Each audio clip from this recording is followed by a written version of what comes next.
pledge allegiance to the flag of the United States of America and to the republic for which it stands, one nation, under God, indivisible, with liberty and justice for all.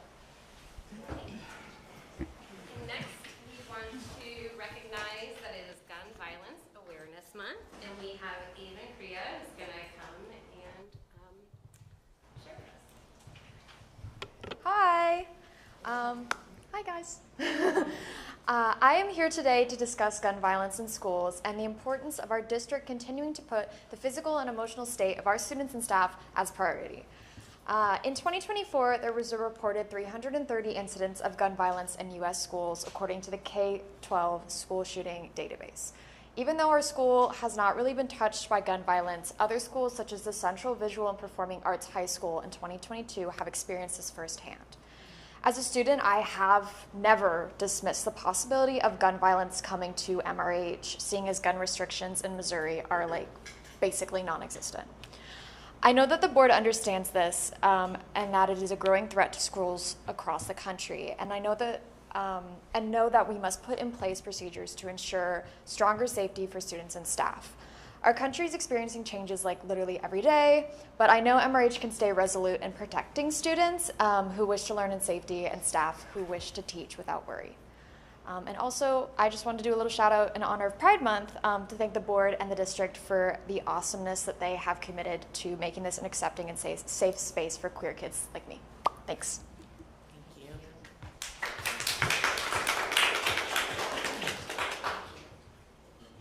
All right, next we have public forum.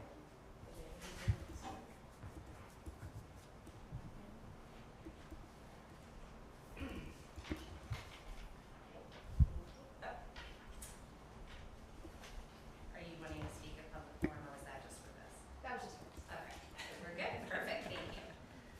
All right. Next, we have the consent agenda. May I get a motion to approve the consent agenda as presented? Motion to approve the consent agenda as presented. Second. All those in, or any discussion?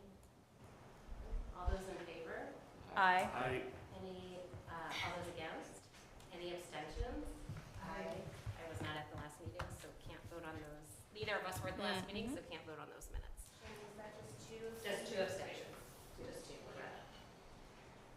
All right, next we have study items, and we have the assessment plan by Rachel Ward.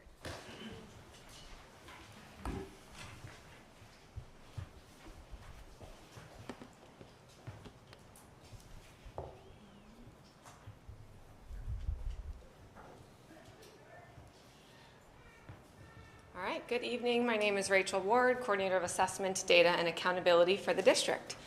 Every single year we bring you the assessment plan for the board to review and approve. So this year it's attached in the board agenda for you. This is just to highlight the changes that you should notice. I tried to organize it for you. We removed a couple assessments.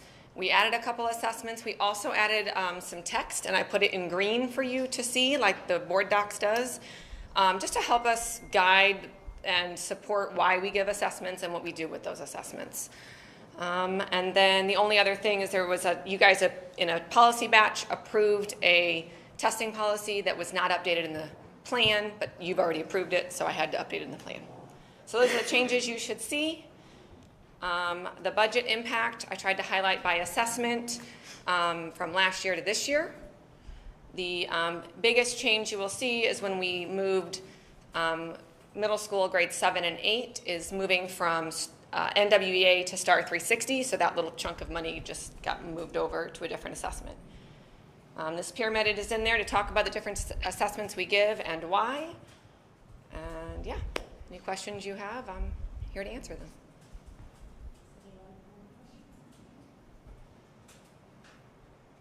All right, thank you.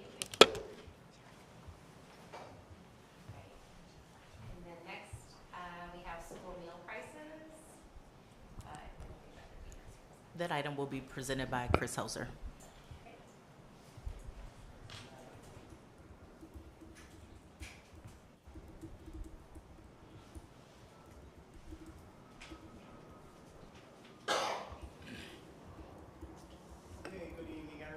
Sulzer, CFO here at MRH, and I am pitch hitting for Dr. Dietrich tonight. So it looks like we have done an analysis of 4 of our neighboring school districts, Afton, Webster, Brentwood, and Kirkwood. And you can see there in the that yellow headered column there, the 239 is the average across those districts inclusive of us. We are requesting a 10-cent increase to breakfast and lunch. And 10 cents on adult breakfast. The additional revenue generated will be a little over $9,000. Increasing 10 cents also on milk will generate an additional $649. And based on the numbers that we have this year, $9,693. 10 cents is the maximum that's recommended by the USDA. Year over year, of course, we can increase beyond that, but that is the recommended maximum increase. So the lunch prices proposed are here in front of you, moving from $2.35 to $2.45 on breakfast at both at K through 8, then K through 6, $3.20 to $3.30 for lunch, and then 7 through 12 from $3.25 to $3.35. Adult breakfasts will be at $2.85, while lunches remain at $4.25. Milk will increase to 70 cents.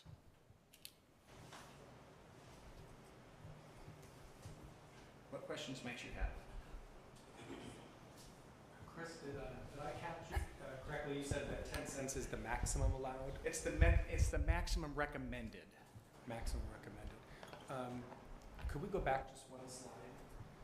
So I was curious, why not just set the lunch price for both primary and secondary at either both at $3.30 or both at $3.35? I believe the rationale discussed last year was because the menu offerings are different and cost less at the elementary school as opposed to the middle school and high school. And I think they consume, it's like a smaller amount. It's smaller portions. As a portion.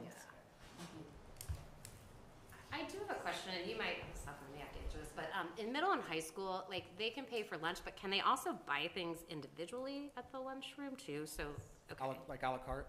Yeah. Yes, absolutely. Okay. And do those prices just vary based on whatever? Okay.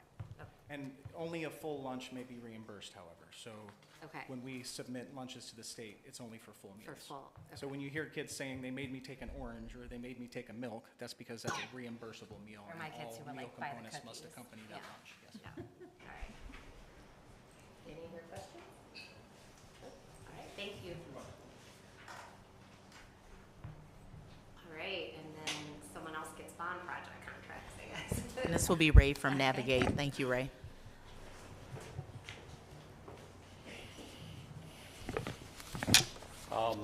Pitch hitting also for Michael tonight. The bond projects, the action items for bond project contracts. Since we last met with you in May, our first priority continues to be to get the projects that we want to complete summer of 2025 to you for approval. And we've concluded the RFP, the request for proposal process, for 4 projects that are on the agenda in front of you. The lighting, the field lighting, the scoreboard, the cellular, emergency radio distributed antenna system, and new ceiling tiles. In every case, RFPs were issued. We conducted pre-bid meetings, issued addenda as needed, held some interviews on the scoreboard and sports lighting with the shortlist, and then we completed final evaluations and scoring. Our recommendations are before you tonight. And Michael's summary, which I will refer to,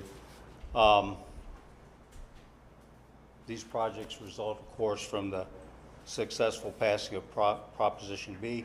These projects that are before you again, like last month, are ones that we want to complete in the 2025-26 school year this summer so that they'll be completed before the staff and students return this fall. The 4 contracts are for field lighting. This will be installing new stadium lighting with LED and RGB or color enhanced capabilities for the field. It's TIPS contract, cooperative purchase. The field scoreboard is the second project that will be replacement of the existing scoreboard, including video capabilities. We discovered in the pre-bid walkthrough with the electricians, as we talked about the electrical power and control wiring, that some additional work was required because the existing had been damaged. So we issued an addendum, we got that in the price. It's now covered in the scope of work. Distributed antenna system, that is for both cellular cell phones for staff and students, but also the emergency radio system for the Life Safety Fire Department and police to communicate. And the areas that are involved are the storm shelter, because signals simply just can't get in and out. Some other areas in the basement, but also on the first floor lobby area. These were identified by testing with the actual public agency folks. We determined where these were needed by actual testing. And now Tech Electronics has responded with a proposal for both systems to basically provide a signal boosting system inside the building from antennas on the roof so that these, either the cell phones or the emergency radios will work. And the last one is acoustical ceiling tiles. That's when the major project for the middle school and high school were done, the main corridors were not done. And it just shows, it looks really bad. So fortunately, with the bond, with Proposition B, we've identified that work. We're now have a contract to remove and replace the old ones with new ones to match where the other new areas have already been installed. And that work is before you tonight for approval. This round of projects, the total bond project for just this piece was $867,373. The projects and recommended amounts with contingency are $663,259.85. And so this round, we actually came in under the previously budgeted amount by $204,000. That was a good recovery considering where we were last month. So, and then the individual amounts are provided and how that savings was generated. A little bit on who benefits. The new stadium lighting and scoreboard will enhance the student and community engagement by improving the athletic experience for track field and soccer events. The distributed antenna system, abbreviated DAS, is going to ensure better safety communication across the campus, the middle school, high school campus, especially in emergency situations, and will benefit the staff, students, and visitors. The tile, acoustical tile, as we mentioned earlier, that's just to bring it up to speed, make it more aesthetically pleasing, and look much better for the students and staff. So that's how we see the projects benefiting the school, students and staff. We, impact groups, the DAS again will improve safety and staff for students, staff, and visitors. And the tiles will, that's for the middle school and high school.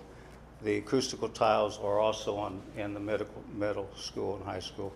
And then the track and field will be primarily for those athletic programs.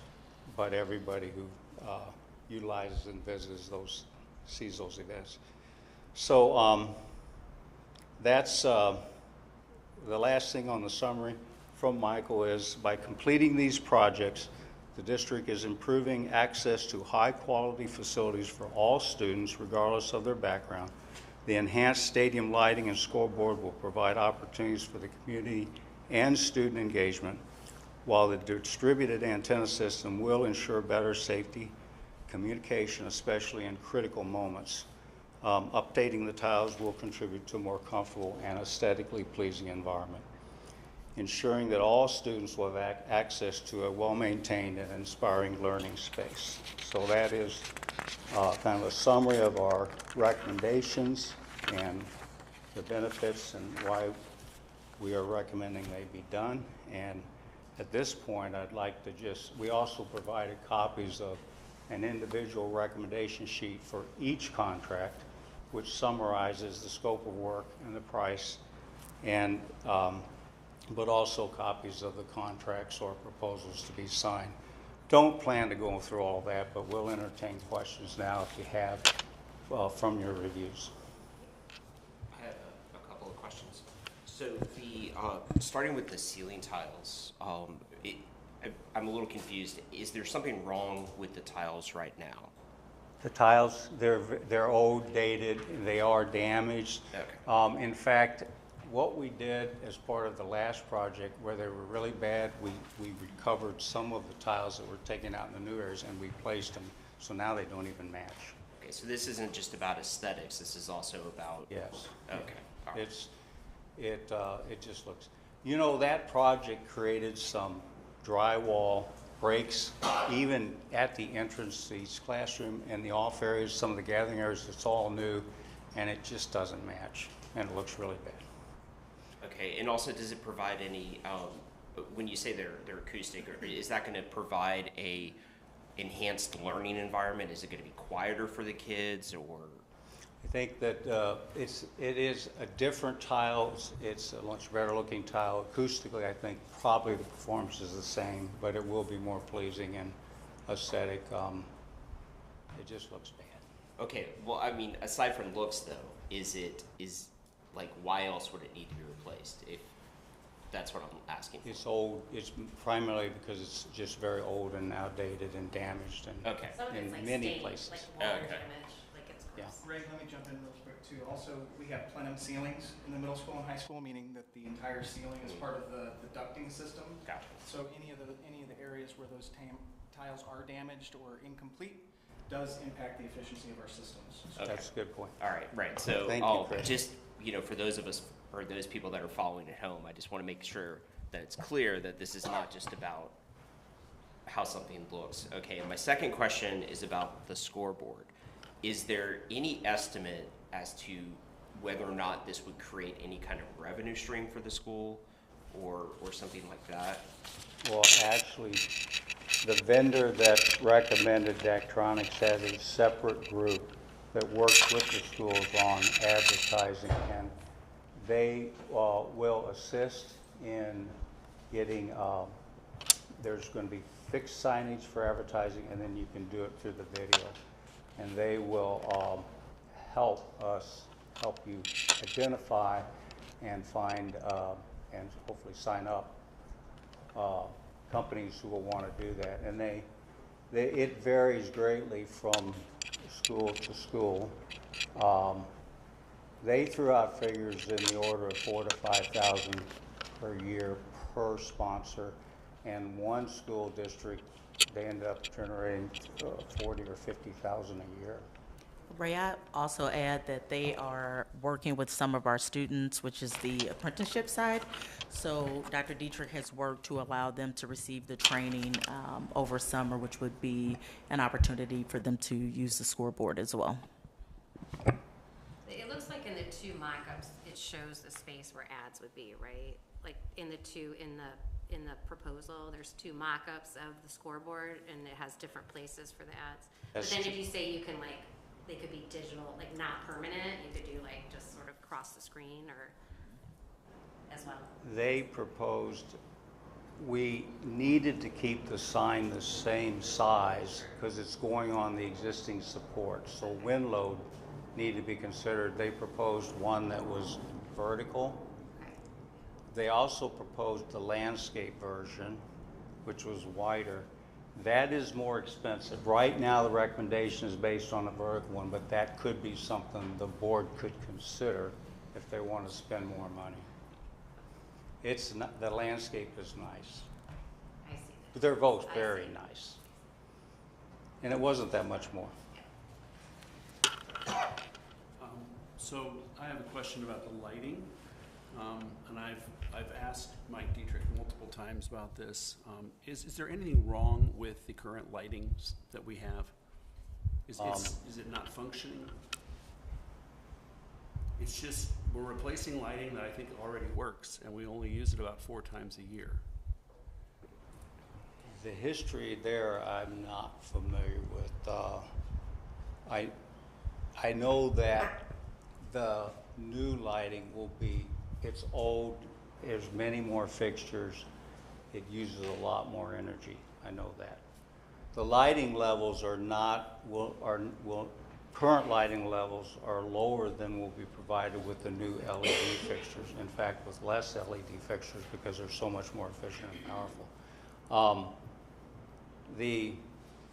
I think we're just, the main purpose is to replace the old, again, the outdated, the older fixtures with new LED, more energy efficient and higher performance fixtures, which will bring the field to more of a professional level of lighting than we have now.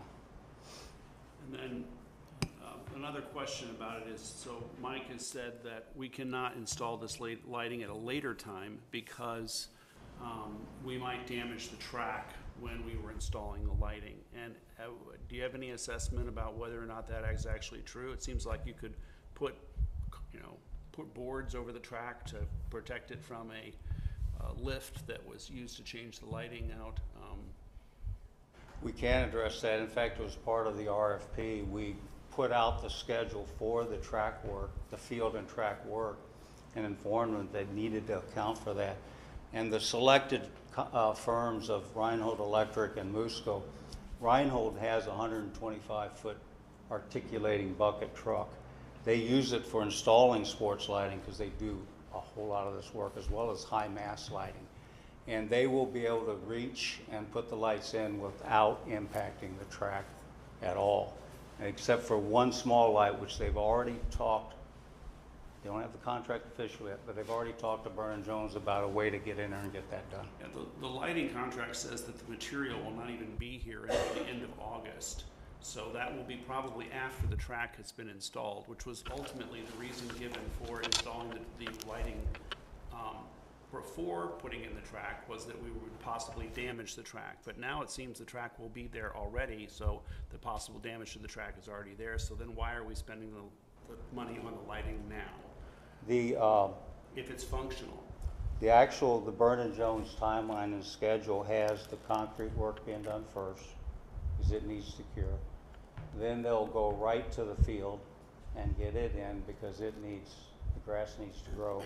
They'll do some miscellaneous jobs, and then they will take on the track and start that work, remove the track service from August 4th to August 7th. They will put the new track in from 8/8 to 8/19, and then there's a break. And that's the sports lighting right now scheduled to arrive the first week of August and take 2 weeks to put in.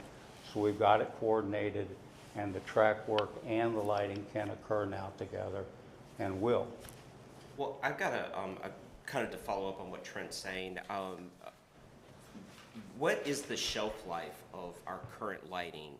Like, how much longer is it before we would have to replace that? And what is sort of the expected lifespan of the new lighting? I don't have that answer. Okay. Josh, we can get that information and bring it back. Are they replacing the lighting poles? No. No. So The there wouldn't be poles, construction. the poles will remain, Okay. and there'll be new crossbars, Okay. and the lights will be attached to them and pre-wired. They'll come out as an assembly and be placed, and the design has taken into account the existing poles so that it will not be overloaded. In fact, the life of the poles will be extended because there'll be less weight on them. Less fixtures, less weight. I had two questions actually about the Daktronics, which is the scoreboard. On the order agreement, attachment A, it has a customer responsibilities section, the stuff that's not included in the contract but we're responsible for. Is anything that we're responsible for included in this proposal or a different proposal? I just want to make sure we've accounted for all the costs associated with this somewhere. Will there be additional costs that we'll have? Yes, we are Navigate's assisting with the management of the total project, Okay. total program budget.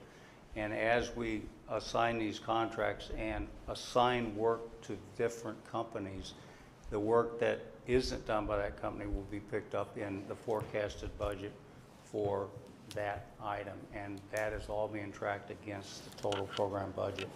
And that's one of the reasons that we recommend the base contract plus some contingency, because there's some other work that we know needs to be done.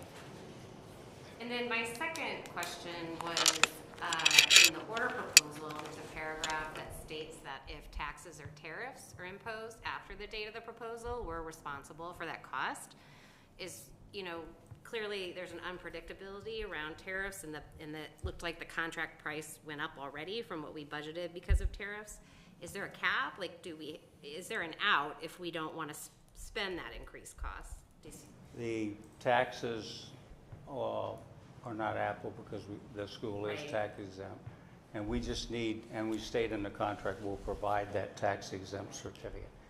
Tariffs will not be applicable if, with this timeline and this approval date, the price is locked in. Okay, thank you.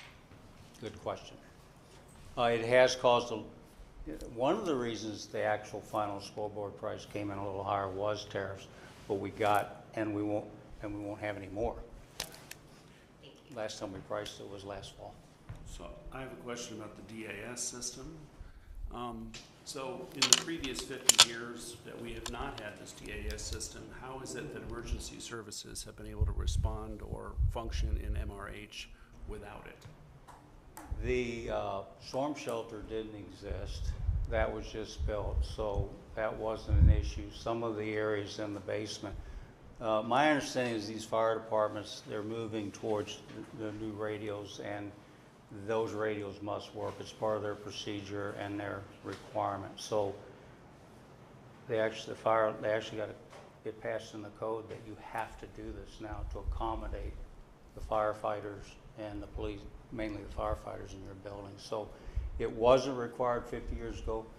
They did it, they used different procedures. They obviously fought fires, but now with their modern day radios and communications, you have to put them in. It's a code requirement. It's a fairly substantial unfunded mandate. That is a fairly substantial unfunded mandate. If we're Yeah, required it's to operate really those things. impacted owners and with buildings everywhere. So it's a requirement. And to piggyback on that, the other buildings I know had dead spaces as well. Are those all corrected and just the high school remaining? This project addresses the middle school and high school. The elementary And school was already replaced. the other I just ones wanted- are- I know, yeah, because I know they had issues before, so I just wanted to make sure they were already covered. It's the older buildings with Right. masonry and Exactly. concrete. Oh, no, I know. I've And been in that's elementary and not where- been able to use my cell phone, so I Yeah, totally more- understand their pain. So I just want to make sure that we're covering everyone and that this checks the final box. For the middle school and high school, Okay. yes. Any other questions? Thank you for filling in for Dr. Dietrich, we appreciate it. I tried to anticipate the questions. but not all. Thank you. All right, next we have K-8 Student Learning Devices by Dr. McGee and Dr. Irwin.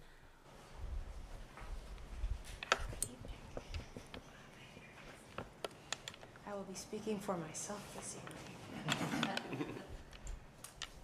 Good evening, everyone. Excited to bring to you this evening the K-8 student learning devices, and excited to go on this journey together. So Dr. Irwin's going to kick us off. Thank you very much. So we are proposing that we move away from Chromebooks for students starting with grades K-8 and moving to iPads. And the reason why we are looking at this is not just because of the device, but the capabilities of the device as it aligns with our strategic plan and with our building metaphors. So just with reference to where we're hoping to move towards competency-based learning, iPads are a much more flexible device. They don't always rely on the Wi-Fi, and they have some capabilities for creative and differentiated learning that a Chromebook doesn't always have the ability to do. Moreover, with what the teachers have, they're also using laptops that are Apple laptops. It would create a consistency within the different types of learning activities that they're trying to do with the students that may not be able to be replicated on the Chromebooks. We're also looking at the capabilities of having real authentic learning when we have students going out for apprenticeships or doing internships or going to Jekyll Island. It's a much more versatile tool to be able to create with and not be dependent necessarily on certain external barriers like Wi-Fi, for example. I am the mother of 2 special needs students, and I know that I have seen firsthand how it benefits them with instructional differentiation. And so again, it is not impossible, but it is a tool that helps students who may need extra accessibility features be able to level the playing field with learning. But we're also looking at our resources too. When we buy Chromebooks every single year for students. We do our refresh cycle, and when we were looking at the prices that we were quoted this year, it was not advantageous for us to continue down that path, especially when we've been, when teachers and admin have asked, could we start to look at iPads as a learning device in our schools. We really started to take a deep dive into how we can make that sustainable, but also be more mindful with our spending. And Dr. McGee will talk about that now. Yeah, so never in my life did I ever think that I'd be bringing to you a proposal that says that an iPad is cheaper than a Chromebook. But that day has come. And that day has come with the biggest impact being that once the iPad has ended its time with us, it still has value. A Chromebook currently, at the end of its life with us, there's not much that we can do with it. Nobody really would like to purchase it from us, and it doesn't really, no one wants to keep it around. Luckily, we have a partnership that we are developing with Diamond Assets, which we'll talk about in a moment, that will set up a purchase for us. So we'll have a residual value at the end of that term to be able to sell back the iPads at a reduced cost, obviously, because they've been used for 3 years. And that will decrease the overall price. So what we see here is you see the cost of the purchase. Both of you are going to buy outright the Chromebooks or buy outright the iPads. We are proposing a 4-year lease. For the 4-year lease, 3 of those years, a student will use that iPad. And at the end of that 3rd year, they'll turn that iPad in. We will then sell it back or sell it out, recouping that cost and reducing the total cost of ownership. We're only able to do this because this is a 0% interest lease, and that allows us to reduce the cost year over year for our devices. A visual representation of that is on this screen, which just shows the overall value that doing this shift not only to iPads, but also to engage in this 4-year lease for the devices just makes fiscal sense, as well as an opportunity to transform learning and teaching. So Dr. McGee did discuss that we are forming a partnership with Diamond Assets, which would be included in the cost. We are making this agreement with Apple, of course, but Diamond Assets would come in and help us not only with the exchange of those iPads to recuperate that cost with the residual value, but they will also help with, as you can see here, that includes Apple Care, so that would cover the device if a student has a breakage. Sometimes that is a hardship on a family to have to cover any sort of breakages that we may have with some of our older Chromebooks, but it also comes with making sure that the operating system is up to date, as well as tagged in our inventory system, and making sure that when we have that device, we can hand it directly to the teachers and students without much work time or maybe added expenses on the part of the district for us to get those ready. And we have also created a timeline. Of course, we're looking at the financial side of it as well as the instructional side, but we do have to take into consideration our ecosystem in terms of our network, so making sure that we are able to handle that sort of device on our network. Certainly we can, but we do have to configure things in a different way, and also work with our tech team to make sure that we have the capabilities and the capacity to change directions in this way. But we're also looking at how we would handle communications with stakeholders as well as administrators and other faculty members besides certified teachers, and then what that would look like in terms of the governance and the maintenance of those devices. But then, of course, the instructional piece. Not only are we looking at how we would train teachers to use that, and I distinguish between training and professional development, so how to actually use the device and then how to transform learning or how to integrate the device into education and to instruction, as well as having opportunities for family members and students to learn as well. Do you have any questions? I have a question. As far as like the leasing, the returning goes, and I only bring this up because I guess last year there was a data breach, and I know that iPads are supposedly very safe regarding that, but is there anything in the lease that limits the district's liability should there be some sort of data breach or something like that? I'm not sure, but I could find that out. I don't know. No. I mean, I don't Okay. know if or not. You want to talk to him? As far as the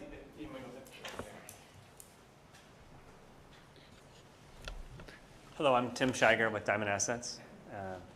And so as far as the data breach with devices in your network, that's more of a network situation. When the iPads and or MacBooks that we purchase from you, we will wipe them and we will certify that your data is gone. And we'll provide it by every serial number that we collect. Then we'll give you a certificate that'll demonstrate that it's been wiped. We also, unlike Chromebooks, our device or the Apple devices, we will repurpose, we will upcycle. Some will need to be recycled, but they'll be truly recycled. Chromebooks go in landfill. None of the stuff that we do goes into landfill. And the company's been around since 2014. I was the superintendent when the company came, and I was their second customer ever.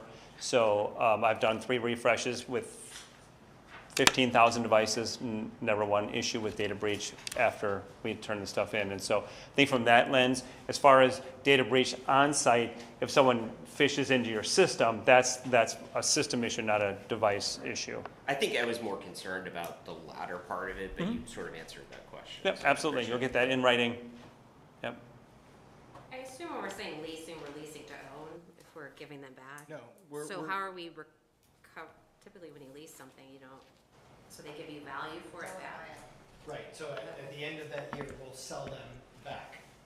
And then we will then use that to pay the last payment So, on the lease. so the students, we would have a regular refresh cycle that we would lease it for 4 years, but we would take the device back at year 3 and use that residual value to make the 4th payment and give the student a new device in year 4.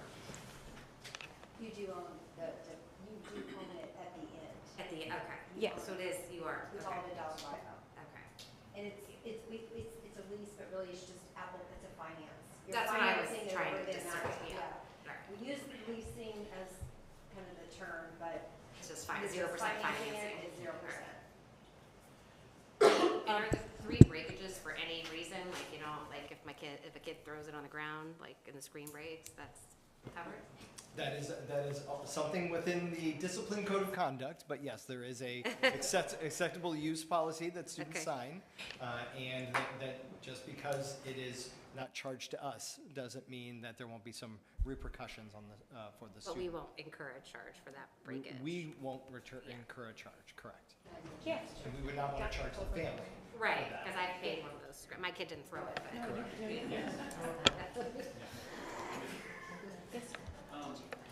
So I have, will you be using Find My Mac or anything like that on there since you're tracking the devices so that we know where they are and that's a privacy concern?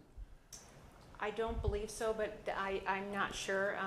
The network is not my background, but I could find out for sure. I mean, we do need to be able to, we're going to be able to manage them with accounts and such, but it shouldn't include that, but I can find it. And then you have a timeline here, and it looks like you're not really going to be using the devices, the students won't be using the devices for the first year. And so when does the lease start? So we would start the lease, I think, as soon as the budget year rolls over. We built in time, hopefully to start to hand them out second semester and give time for students and staff to learn, but this is a tentative timeline, and we can make adjustments. You have app vetting, and you have survey and evaluation, and more survey and evaluation in year 2 planning, but at no point are the students actually using the devices, as far as I can tell, in the first year. It's the second semester. Yeah, we currently have that slated for January, February for second semester. We want to make sure that our teachers have time to use the device, get comfortable with it in their classroom before we just put So 30 of them. January. Correct. Okay. And then, I think Brian, you're gonna ask about K2. Katie had I had the same question, but Brian's gonna. Well, you go ahead. I asked it last time. I mean, I still, I'm not supportive of this for the K through 2 age. I had asked if we could get some data that documents a need for this at that age group, whether this is an age-appropriate tool for the classroom as opposed to other types of materials. And so I still would like to see that before we're asked to vote on this. Regardless, students need a device to do any of their assessments that we deploy on there. So whether Right, so that's, yeah, so so having the device available, I assume the assessments can be done on a rolling basis. So if you don't need to purchase one for every student. You could have one for a classroom and move that we would around. not be able to leverage our alternative methods of instruction should we have a shutdown on the building because students would be able to access learning. It's a very high cost for those very rare occurrences. And I think there's other ways to do alternative instruction besides electronic delivery. I'm not sure that would meet DESI's requirements. Yeah, that's what I was gonna say. So I think then it you would just would. have no attendance on those days and no revenue and no. No, support. well, I'd like to get some more data on that before Can I I'd ask like a to know if that's really true. clarifying question? Are you wanting teacher survey data, asking in K2 if they think it's developmentally appropriate, or would you like for us to provide That would be research? helpful. That would be one input, yes. And then, somebody who can, of a professional nature, who understands child psychology or something, some data that's been, I assume somebody looked into this. And if they haven't, I think it needs to be done before we move forward. Just to go ahead and, just because we're replacing devices doesn't mean that we should just automatically do it for everybody. Well, we're just, I think, too, not aware how they're used, so maybe like a brief outline of how they're used in the classroom. My guess is you're not using them every day, or if you are, it's not all day. It's so like, that might be helpful, because some of us don't know. It's been a lot, they didn't have devices when my kids were I can little. give you an informal Okay. example.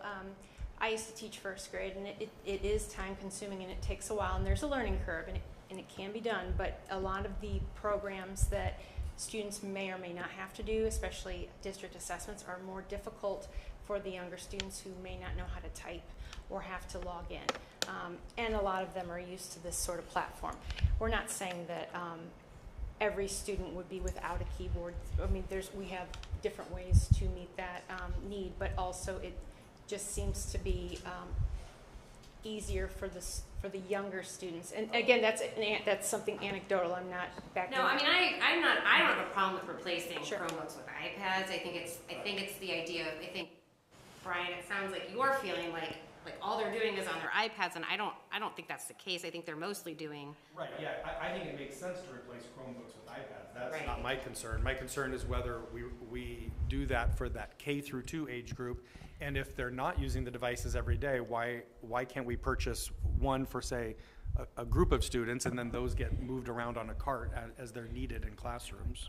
I can answer. I feel very much the same way. I'm also concerned about, we're having all sorts of problems with social, emotional learning in the classroom. We're having increasing amounts of emotional disruption, and part of it can be pointed back to using devices and starting with using devices at a young age. There's a certain level of teacher engagement with kids that matters. And there's also a whole tactile world that the world is a physical thing, not just a virtual thing. And so introducing it at such a young age and having, at least for this board, we don't really understand how often you're gonna have kids on these iPads. I can help. I can help with that one. So this is not a new ask. Actually, the pre-K2 building previously made an ask from a developmental standpoint, and at the time we didn't have the capacity and the conversation had not ensued. It was also prior to the distribution of the competency-based education grant. But if you go into a pre-K classroom, students aren't on them all day, but they do have an opportunity to use them for centers while teachers are actually working in small groups with students. So I do think that it is a good resource for the smaller kids and also expands opportunities for students to be actively engaged, particularly with the type of apps that they can actually use in alignment to some of the resources that we have. Well, if there has been an ask, then why have we not seen that? I think it was in last year's budget, but we had to cut it, as I recall. And again, my concern is not that we don't have them available to K through 2, it's we shouldn't be purchasing one for every single student under. Do we currently have Chromebooks for a class set of Chromebooks for every grade level K? We are one to one. Okay. And my understanding is, correct me if I'm wrong, so in terms of DESE and like days off of school, all students have to be able to virtually dial in, right, for that to count as a day. So if these kids don't have them, so if kindergarten doesn't have them and we are able to use a virtual snow day, it won't count for the rest of the kids. So then that's potentially adding a day to school at the end of the year, right, to the school year? We're either not getting funding for that. So there is an impact when you begin to think about it from a financial The state standpoint. requires us for an AMU, it has to be an electronic device in the home. That's a state requirement. What else are you gonna do? A work set of worksheets or. I'd be very suspicious that that's a DESE requirement. You can actually provide, well, they do offer that as an opportunity. We developed the AMI plan. I believe our AMI plan has been submitted.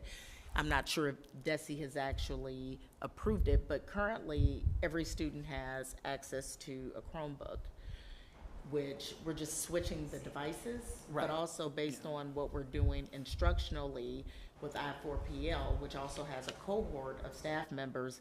They are helping to develop what that looks like. And I would say in the pre-K2 building, the building leadership team, which is a cross-section, also is working alongside of leadership to develop what that looks like. So it's not over access. Students are not saturated with technology all day long. It is during instructional time when teachers are working in small group instruction to either accelerate students or to address gaps that students have. I do wonder about the need for like universal classroom access because of our increased focus on consistency of curriculum across classrooms. And, you know, I imagine that, you know, a first grade classroom, you know, across the 6 teachers are probably going through similar activities at similar times, and the need to coordinate who gets the class set of iPads today because we're doing a, you know, draw your neighborhood project where, you know, they can bring in the things that they've already learned from, you know, Ms. Shep in, you know, in the art studio, becomes an additional burden on the classroom teachers to have to coordinate with their, you know, are you using them at 2 o'clock? No, I'm using them at 2 o'clock, you know, sort of thing.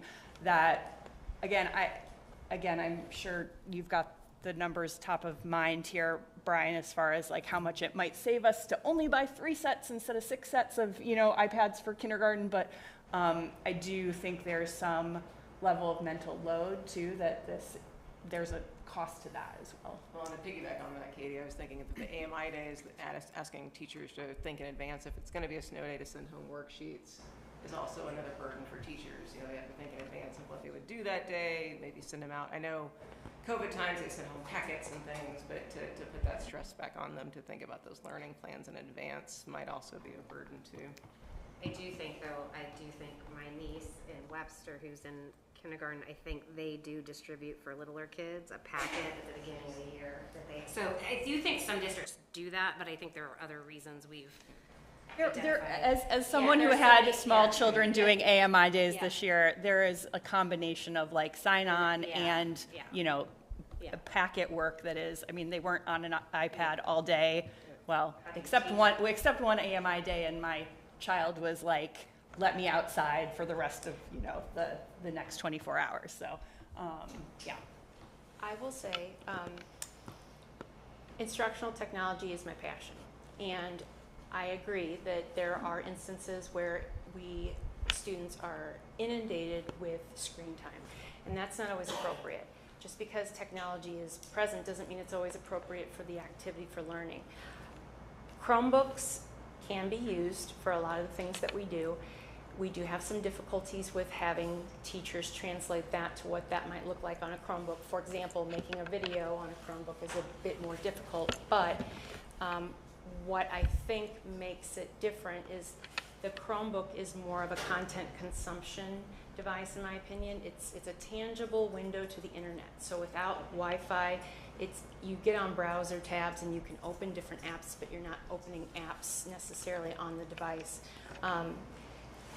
I use by far on my, and I'm speaking personally, not from the perspective of a student, but I do a lot of creating on there and making videos and showing things, and our students can do those where it might be more difficult to show what they know using an application or signing in. So to your point, Dr. Colbert, I do believe that yes, there is too much screen time for some things, and that's something that we would have to address in PD, but at least with this device, it makes it easier to do less of the sit and get type stuff.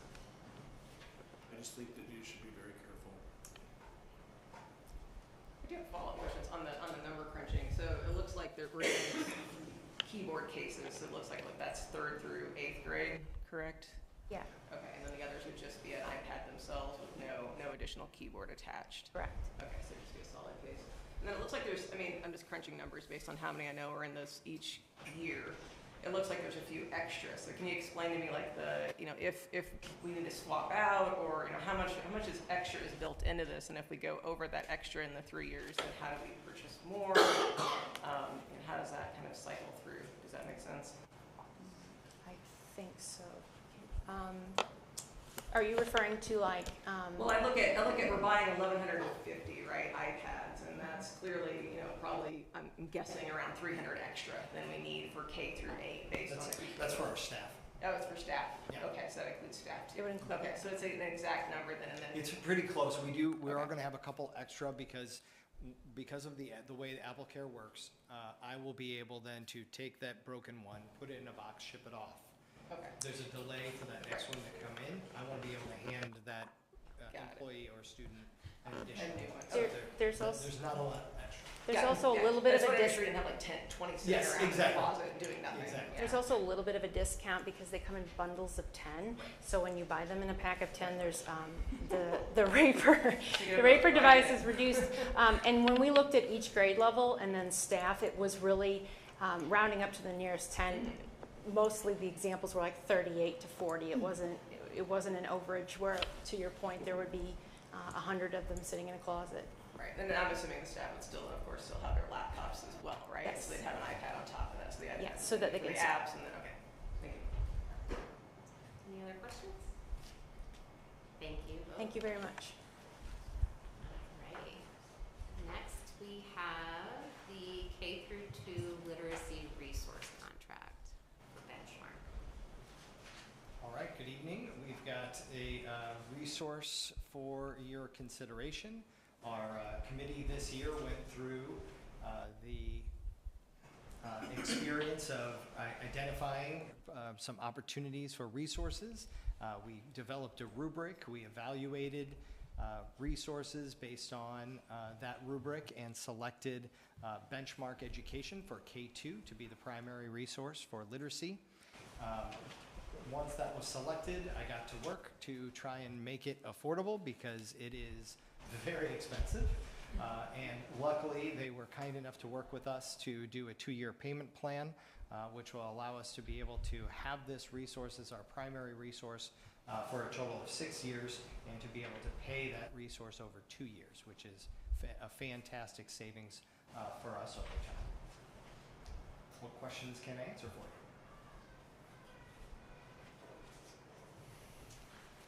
So overall, we're receiving 2 different literacy resource proposals tonight. Can you just remind us how we got to this point of having those 2 presented? Absolutely.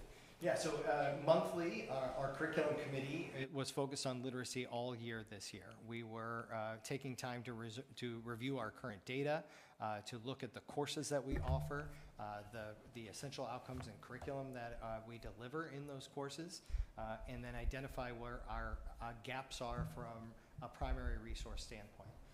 From that, we identified that we would like to pilot 2 resources, and then we said, through some conversations, that this is overwhelming. We need something now. We need something right away. Can we select something and move forward? So working with our curriculum committee and through our superintendent's updates and chats, we found out that this was the best solution for us to make a selection and support teachers right away. So with that, we, like I said, developed a rubric. We used that rubric while interviewing the different candidates that were already approved through the DESE platform, and then selected Benchmark as the highest score for K2 and Amplify for 3-8. And what resource are we replacing a resource with this? You know, that's a wonderful question. We're replacing like 6 resources because our teachers are experts at pulling anything from everywhere, and this is going to lighten the load tremendously for them. Do I think it's perfect? No, and nobody does. We all know that we're going to need to supplement with 1 or 2 things when that moment arises. But we do recognize that this is going to be a tremendous burden lifted. And it will go into effect at the beginning of this coming school. The moment that you pass this, I will get on the phone and get shipping and training booked. So the sooner you give me the green light, I will start reserving all those dates to make sure that the shipping gets here in time. Yes, sir. So I see it comes with both a print and a digital subscription. Is the print a bound textbook? No, it is not. It's like a consumable workbook.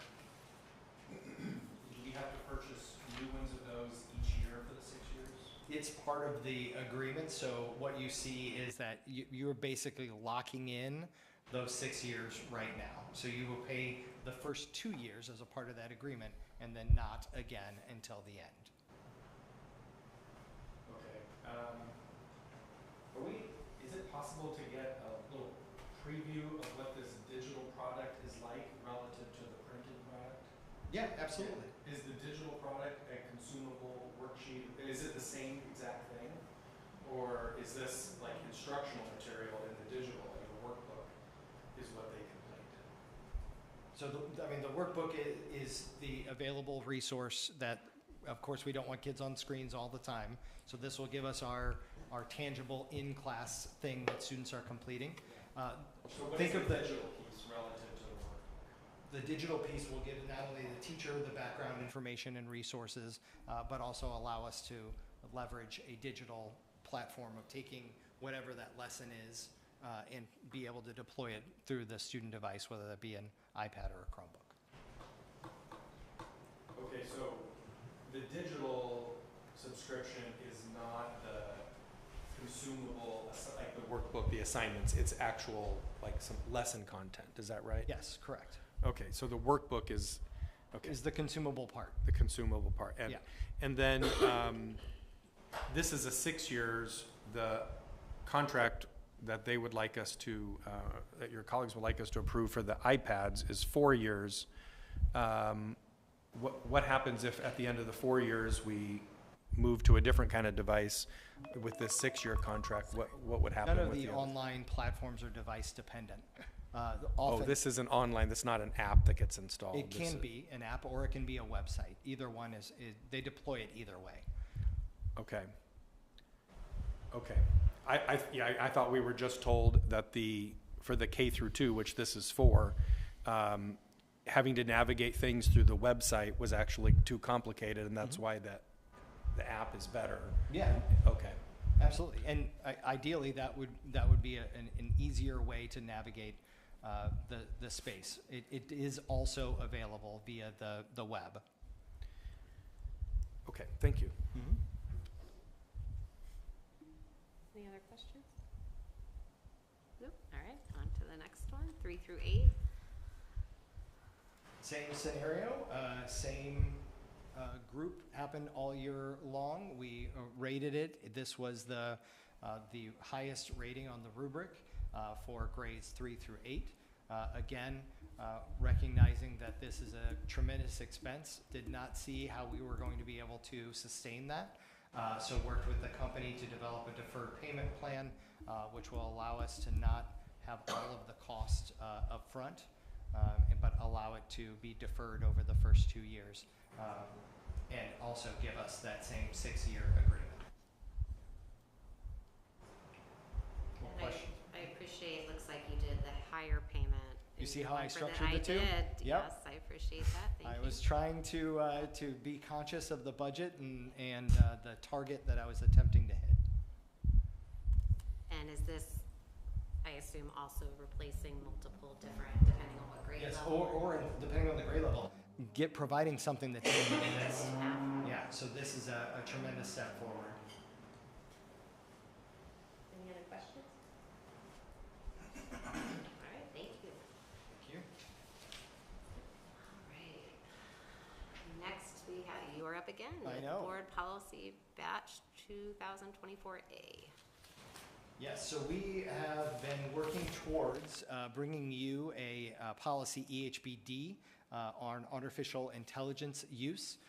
This is a new policy that recommended by MSBA, and you'll notice the formatting is a little different because we really kind of scoured the web to kind of figure out what would fit best for our unique scenario here at MRH. And really aligned with the work that the special school district had done to adopt this EHBD policy. So what it does is it gives you an overview of some of the definitions, and it sets up some requirements throughout the policy that includes communication to our public, as well as development of an AI use plan. So I bring you this policy for a first read. And can I answer any questions I can answer for you?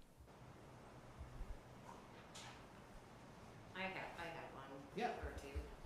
So this policy seems specific to like employees and not students. It doesn't cover students. Do we have it? I didn't see an AI policy for students, but in here it says the AI plan is supposed to cover. Let me see. I've put a note. It's supposed to cover personnel and students. So I'm curious how we are doing that if we don't have one for students.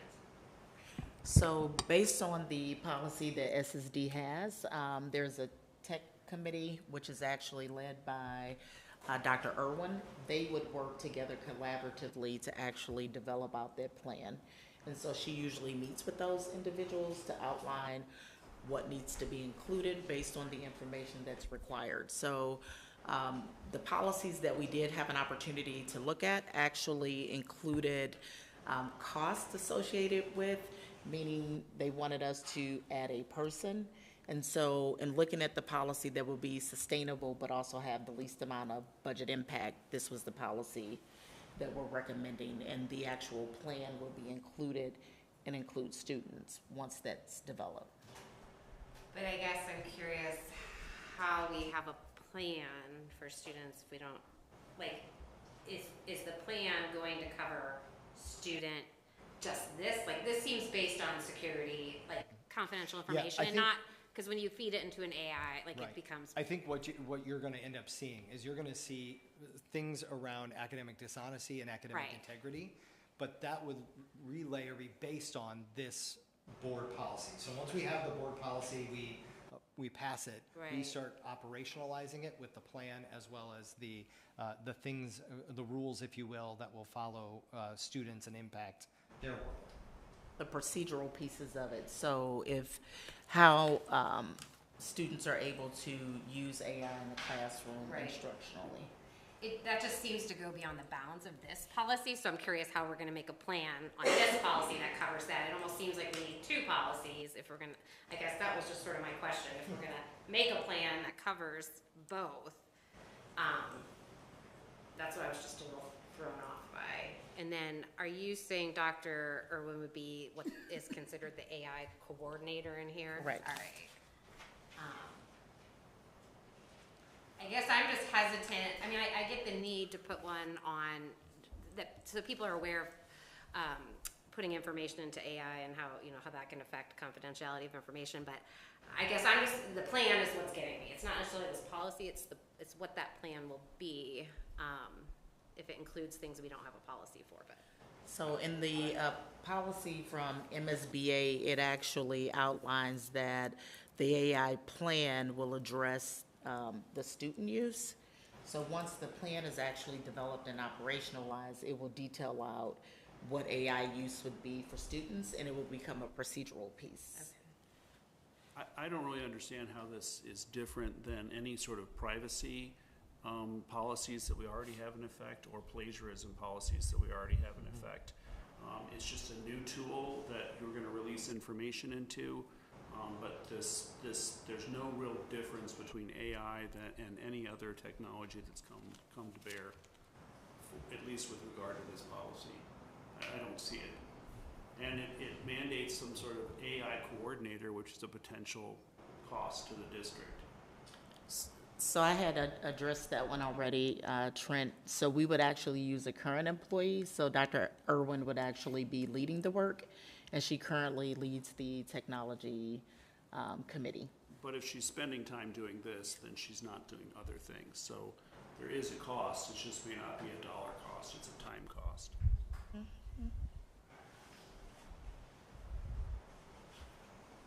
Anyone else have any questions? No? All right, thank you. All right, next we have admin communication. First up, building goals update by building principals. Thank you. We are actually changing the order this time around. So we're going to start with Mr. Zitzer. He's actually excused today due to a previous obligation. So give me one moment to switch over.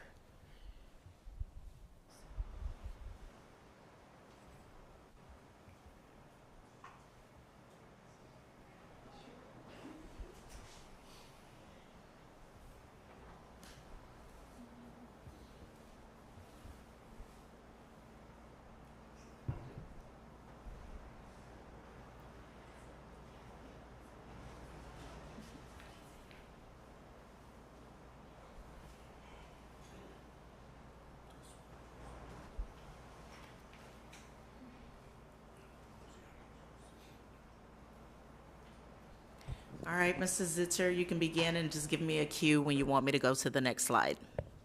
Okay, perfect. Thank you. Hi, Mr. Zitzer. I'm the principal at the middle school. Thank you for letting me zoom in. I'm officiating my first wedding, so I had to get that out of the way in Ohio tonight. So we can go to the next slide.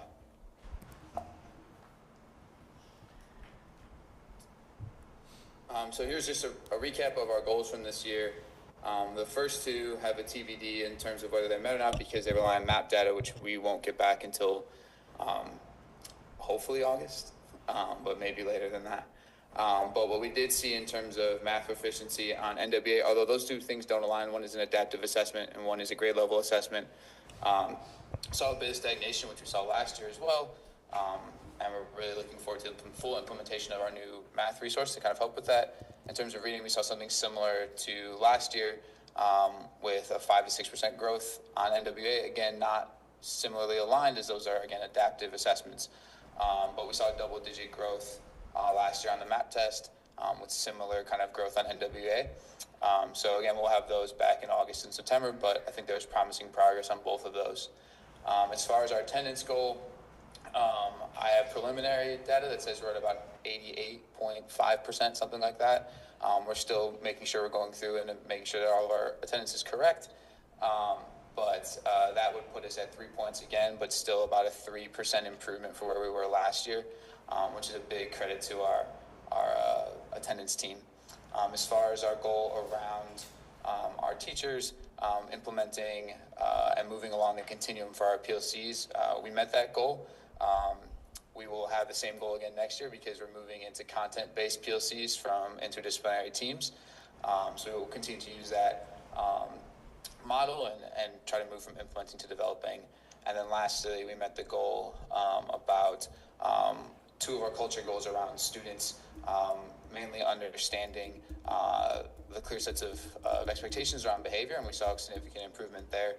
We'll transition to a new goal next year around celebrating and affirming students, because that was something that we noticed on our recent surveys was scored a little low, but as far as this one went, putting in our building-wide expectations and making those apparent throughout the building, using them in the classrooms and on expeditions, made a clear impact with students as they understood them and were ready to use them, and I think that reflected also in our survey results. We can go to the next slide. As far as next year, opportunities that we have to show improvement, because while we showed major improvement last year, and hopefully we'll show some this year, there's still a lot that needs to be done at the middle school in order to be performing in the same spaces that our other three buildings are. And so one of the big things is internalization of our new math resource. We piloted 2 different ones, and then halfway through the year had to kind of rework some things, adjust pacing, which was very difficult for our teachers, but they pulled through and our students were able to show progress. But having a full year to be able to clearly design pacing, combative, formative, and summative assessments, and align proficiency scales, which we're working with Dr. McGee and the learning team on to kind of implement that, should allow us to show significant improvement in math. Utilizing more staff to push in and pull out. So we've changed our schedule, as I previously kind of stated in our last meeting, last time we did our update. And it should allow us to put more time where our math specialists, freeing up her to push in and pull out students that we've pre-identified instead of requiring them to take a second class. We think that we could affect more students this way. And then also utilizing other staff that we have in the building who are math certified and using them in portions of the day to also push in and pull out with students, providing students with more tier 2 supports in that context. We talked about this already. The increased instructional time in core content areas will go from 80 minutes every other day to 60 minutes a day, which we believe will have a giant impact on achieving at least our first 2 goals and hopefully our attendance goal as well. A focus on professional development for standards-based grading to help students understand the ownership of their achievement in learning. We didn't go to a single school that used personalized learning or competency-based learning that didn't do standards-based grading. And so that's something we're going to focus our professional development around, with the intention of helping students better understand where they are and think more about growth along a spectrum of proficiency. Professional development specific to intentional reteaching. That's something that with more time in the classroom in our core content areas, we have more time to focus in on students who might have struggled to master something, but our teachers may need some more skills in their tool bag about how to reteach something intentionally when we identify the student struggled with it the first time through. Walk through and observation and feedback that'll be tailored more towards our new evaluation criteria and being very specific around what aligns in that evaluation tool between what they're getting in development and what we're focused on as a building, so we can really narrow in our feedback and help teachers improve. And then content-specific PLCs will be a gigantic shift for us. Math teachers will be meeting with math teachers and ComArts with ComArts and electives with electives in a way that we've never, at least not when I was a teacher in the building in 2018, 2019. It's been a while since we've had that opportunity to meet that way, and so we're excited about the opportunities that provides. And then meeting with students and families who did not reach 90% proportional attendance. We had a really big improvement by starting with interventions from day one, but bringing families in more, I think, is the next place we need to move to kind of show that, maybe get us over that 90% mark and get us as close as we can. And then systemizing and standardizing communication across all levels of organization, I think just really helps our school culture, and then tying in all stakeholders together. So those are kind of the big strategic shifts we plan for to help improve in the areas we might have been deficient in, and then also just make sure we're meeting our goals for next year. Any questions? I actually had one. When you say, and this, forgive my ignorance about how all this works, but when you say a focus on and professional development for standards-based grading, is that, so can you just tell me a little bit what standard-based grading is, and then how that improves, doing that improves student ownership of achievement? And so the idea is that when we're focusing on standards-based grading, we're not focused on a letter grade, but more on using something like a proficiency scale, which says that helps break down a standard that a student might be learning and breaks down what does it look like to actually show mastery on that. What do I have to accomplish to prove that I have mastered this skill? Okay. And so it takes the ability for the student to then be able to, one, understand the proficiency scale they're being evaluated by. Teachers have to break down the standards to be able to put it in a way that students understand, and then students should be able to, if we do this correctly, be able to verbalize where they actually are. So it's one thing to get a B or a C on something based on, how many points you got on a test. It's another thing to say, this standard I know I'm being assessed on, and I know that is grade level appropriate. Here's where I fall in this in terms of my mastery. And I think one of the coolest things I saw when we went to some of the personalized learning schools and competency-based learning programs we saw was kids could tell me specifically, I'm really good at this thing, I'm advanced at this thing, and I'm still developing in this area. And so if we do a great job as teachers of understanding standards-based grading and creating our proficiency scales, how we communicate with students, they should be able to tell us where they're at before we tell them. Okay, yeah, that's cool. Thank you. Thanks for the presentation. This is Trent. Can you tell me what you mean by intentional reteaching for mastery? Yep. And so in a classroom setting where maybe we have 20 kids, 5 or 6 of them didn't show mastery on an exit ticket. What is my move the next day to ensure that those 5 to 6 kids get the content that they need and the support that they need to move forward?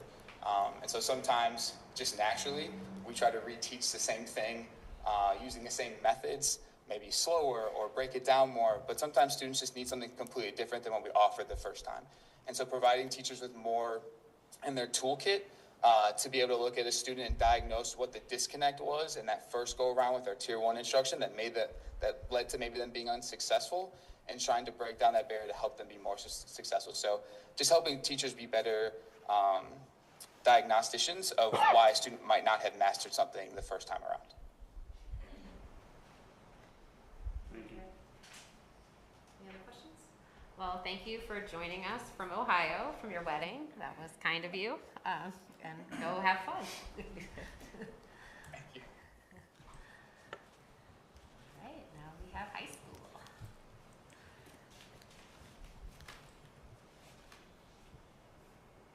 Good evening, everyone. Nicole Huffman, proud principal, MRH High School. You've had the opportunity to kind of see where our goals are. We'll dig right in. So the first page and the first slide that you see is our achievement goals, and those in parentheses we went after just a growth target with NWEA testing. In the parentheses was the first benchmark growth goal at winter, and then in bold is where we ended in the spring. Important to know along the way is that each time the growth target moved. So each time the growth target shifts and it becomes higher for students, and it's based off of a national norm of where students perform across the nation. There's not a set number out there. So not met. We learned a lot from that though. And so we've got some more to share coming. But by the end of the school year, the second goal was to increase by 5% in our EOC tested areas. I have been told by Rachel over and over again, this is preliminary. We don't have the data yet, but we did look at some of our cut scores from the previous year. And if our cut scores remain the same, which we don't know yet, we will have met in Algebra 1, Algebra 2, and Biology. We will have increased a little bit in government, but not 5%. And we did actually, if the cut scores remain the same, it is predicted that potentially English 2 went down just a little bit. Important to know, which we'll talk about here in a minute, is the number of students in each cohort and how one student, wherever they score, can actually tip by 1% or more. So that will be determined as soon as they do release those cut scores from the state. So we can go to the next slide. Thank you. These are our culture and climate goals. One of the big deals, obviously, at the high school level is graduation. So we went after 100% graduation rate, which we did achieve this year. Whoop, whoop. So 100% of our students from August 2024 who entered our doors walked across that stage, shook our hands, and received their diploma. And so that goal was met. By the end of the school year, we're going to grow proportional attendance from 79.2 to 85%. I do believe in winter, I share that's a lofty goal. And right now, currently, we're still cleaning up attendance, but we're at 80.2 and predicted to earn the 2 points that we did earn last year. So while not met, we still maintained and grew a little bit.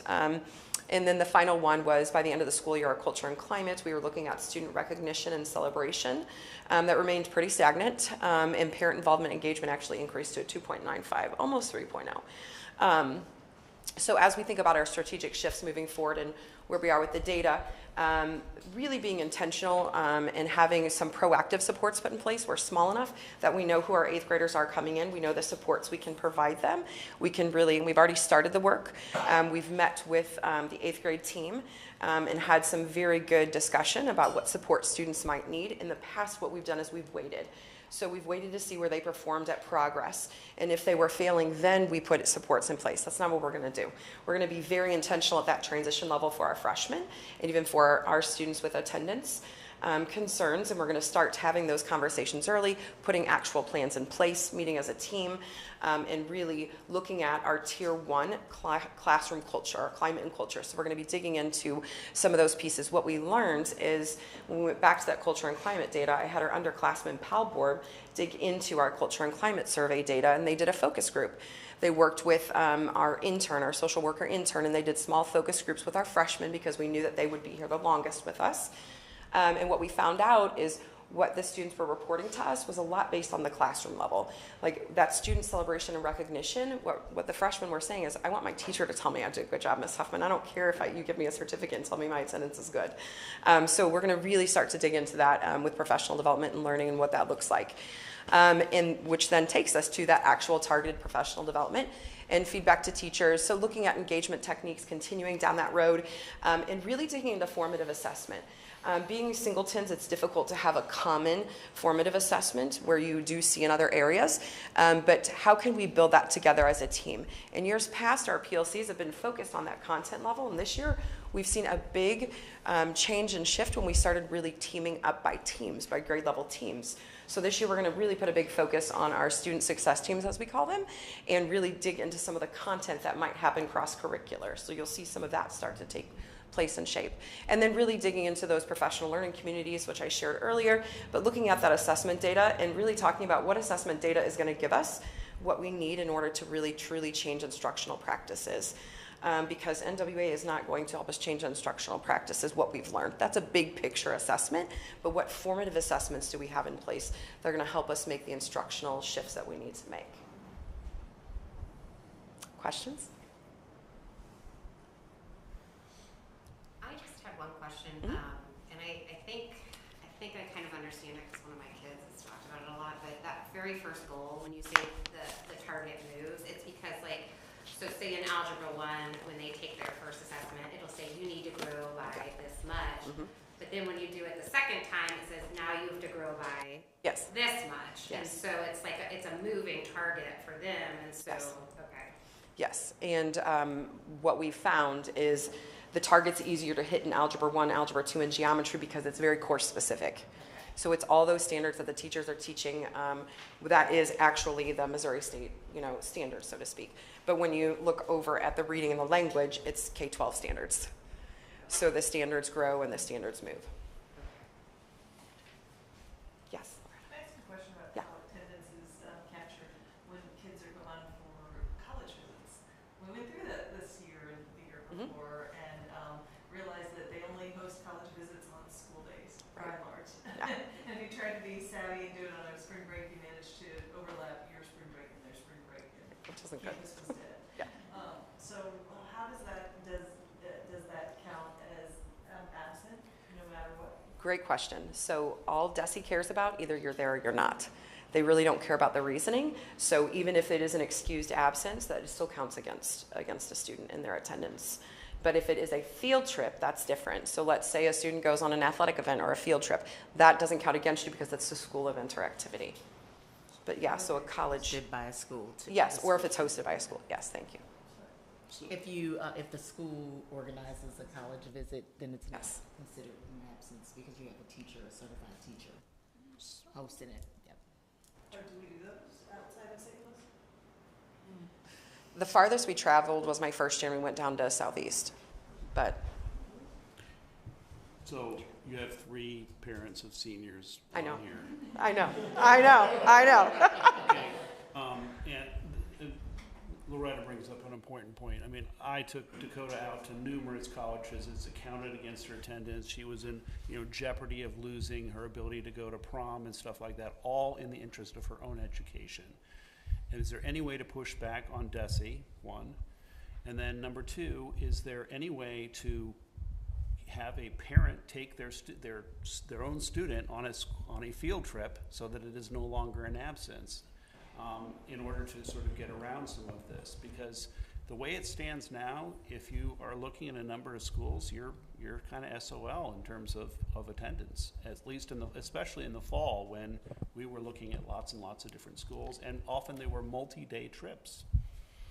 So I can answer that one when you ask what can we do. So currently I am working on the Commissioner's Advisory Board along with a colleague in regards to modifying how attendance is actually being captured. So we have made some progress. It is not as quickly as we would like it to be. Parents can take their children on college trips. Unfortunately, it doesn't count as an attendance day. So it's probably not the answer you're looking for, but we are working on it. And then, there's doctor's visits. Are those excused? So when we did all of our... There's a different way of categorizing these such that they're no longer considered absences. So when we did all of the incentives for the dances, we looked at all of that. So that was all taken into consideration. So like if a student had a parent call in sick and it was marked excused, or it was a college visit, that wasn't counted against the students as we looked through each of the data. So we did look at all of that for our purposes. DESE's. So your incentive program was different than a DESE standard? Correct, yeah. In terms of this percentage, this is just DESE, right? Correct. So 80% Correct. is just there or not there, doesn't Yes. matter the reason. Correct. And I'll say, big picture, we are working on a programming and scheduling committee where we're trying to look at some of those things, because to be honest, senior attendance is by far and large the student attendance that is not the best. I mean, it's when we were in December, we had 58% of our students here 90% of the time as seniors. So we've got to do something different for our seniors. I know that, we know that as a staff. It's just we've got to figure out what that's going to be and what that looks like, whether it's programmatic, whether it's scheduling by day. I don't know, but we're working on it. So. It felt like it kind of put a trajectory that at the end was Yeah. Oh yeah. real senioritis. I don't know how you guys got through it. Real tight. And we celebrated them when we saw them. Any other questions? I have a quick question. The graduation rate, 97%. So I guess that amounts to about 3 to 4 students from last year. What kind of tracking do we do of those 3 to 4 students a year out? Or do we not? We do. So that 97.2, what happens is DESE counts a cohort for us. And that cohort can be students who might not necessarily even be with us anymore. But they started with us freshman year, maybe they moved, but then they never re-engaged at a school. And therefore they're considered a dropout and they show up on our cohort. So the students in that were not part of our cohort that year, but they still counted against us. And I think we maybe might see one this year off this year's data. I don't know, we're still working on that. DESE gives us one set of numbers and then they change it and then they give us another set of numbers to tell us who's in the cohort. And I know Dr. Jamison and Ms. Ward over there have been working very hard at trying to get DESE to give us a true cohort list from the beginning of the year. So these are students that moved away from the district? Yes. But there's no evidence that they re-enrolled somewhere else? Correct. That's how they moved states, they moved, they might have, but they never got picked up by another organization or school. As I recall, 100% of the seniors who were in our building last year Yes, they did. walked, Absolutely, right? So yes. this is unfortunately the cohort data that doesn't necessarily reflect the efforts. Yes. Yeah. Thank you. Thank you.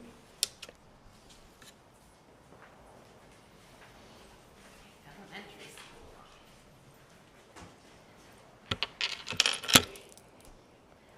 Hello and good evening.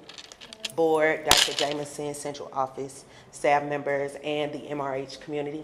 I am Carlisha Elam, the principal of MRH Elementary School. So this year, our students, staff, teachers, administrators have worked really hard to learn and grow together. We really set some very ambitious goals, and some of those we met and others that we didn't. First area of focus is attendance. So as you see for attendance, we ended, as of right now, at 88.39%, and that is 1.61% below where we would want.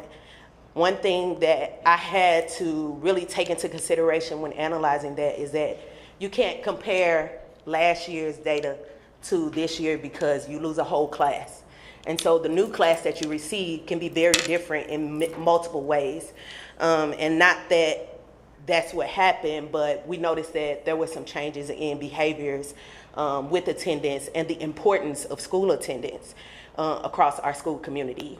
I mentioned before that some of that resulted in going to see Hamilton in the middle of the day or going on family trips. And so we're really working hard next year to really look through the students that we serve and make sure that we're doing everything we can to support them. Next, I'll move on to our STAR data. We didn't meet either of our goals for STAR reading or math. To monitor the progress on the content across grade levels, our teachers really worked hard to create SMART goals to progress monitor where students are throughout the school year, at least 4 times throughout the school year. This was something that was new for us and that we really prided ourselves in this school year. And really after analyzing the data, I really thought about the difference and why did we have the outcome that we had.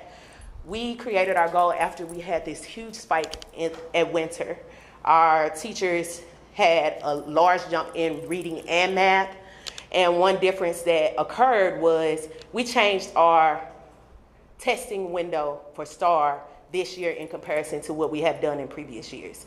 This year, DESE moved the MAP window up at the beginning of the school year, and we had already set that we were taking STAR in April and then MAP in May. We switched those, and it is very likely that our students, you could tell in our building, everyone had testing fatigue by the time we took our STAR test. I'm not making excuses, but just telling what the factual evidence. And when you walk through our building, you could feel that everybody was ready for the school year to end just because of all of the MAP testing and the STAR testing that were taking place. Another thing that occurred was when I looked through the MAP data, there were over 100 students that were at grade level equivalency. So they were supposed to be doing the test at 3rd grade, 9th month, 4th grade, 9th month, 5th grade, 9th month, 6th grade, 9th month. There were students that were scoring at 8th grade, but they were still basic. Because of the cut scores that DESE has, they have very high expectations for math. And because of the cut scores, there were a lot of students that you can look at their scores and think, oh my God, my child is scoring at 7th grade, but in the end, they still were scoring basic just based off of the cut scores that DESE provides for us, for the building. As I move on, you will see that on our culture goals, we met all of those.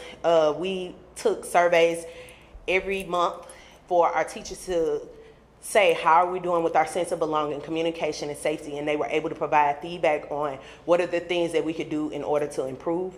We also sent out another survey to fine tune what are some other things we're not thinking about that would really help us in those 3 areas. And so we were proud of the work that we've done with that. So moving forward for next school year, we want to truly put an emphasis on small group instruction by providing PD for all of our staff members. This PD would allow our staff members to level set where we are as small groups, and those teachers who already have it down and what the expectations are will continue to push them up, and those who really don't have an understanding of what are the essential portions of small group instruction, they will gain an understanding. In our attendance, we were excited to have a part-time social worker. We are the only building that does not have access to a social worker. So next year will be the first year that we will, and they will be a part of the attendance team, which could be valuable for us when we are conducting home visits, giving insight, knowing the history of the family, and all of those things. With safety, we received feedback from surveys telling us what are some ways that we can improve. And then we had some real life situations that help us to think, you know what, we could do this better by doing that. And so we want to continue to refine our practices with safety and continue to move forward. And last but certainly not least, we will continue to do our data analysis, but being intentional about including our SPED staff in our small group collaborative spaces so that we can be intentional about the practices we have within our various content and various students. That concludes my presentation. If you have any questions, just let me know. I have one just to sort of understand again, this is my ignorance coming to play. So when you were talking about cut scores, were you talking about for MAP testing or is that for STAR?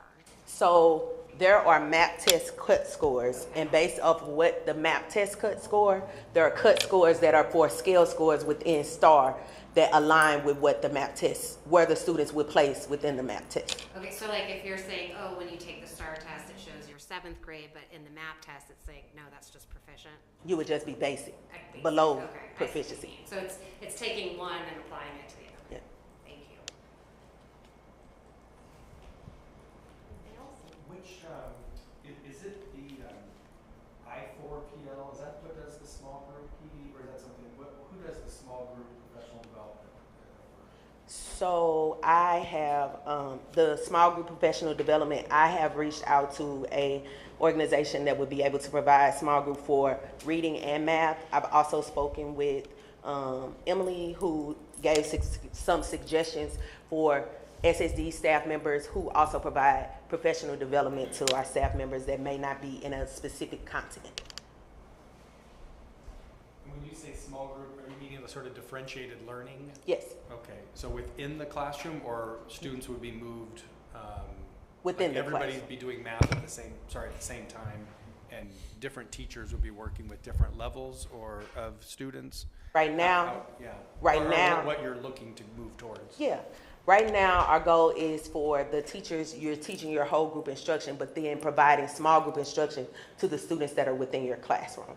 We have individuals who provide small group instruction for math intervention, reading intervention, and those particular areas, but we want to beef up our teachers' understanding of small group instruction. There are some that are doing outstanding, some that are doing great, but we want to make sure that we're level setting so no matter what classroom students are in, there's a certain level of expectation and growth that happens within our students within small group. Thank you. You're welcome. Thank you, guys. Thank you. Okay, ECC.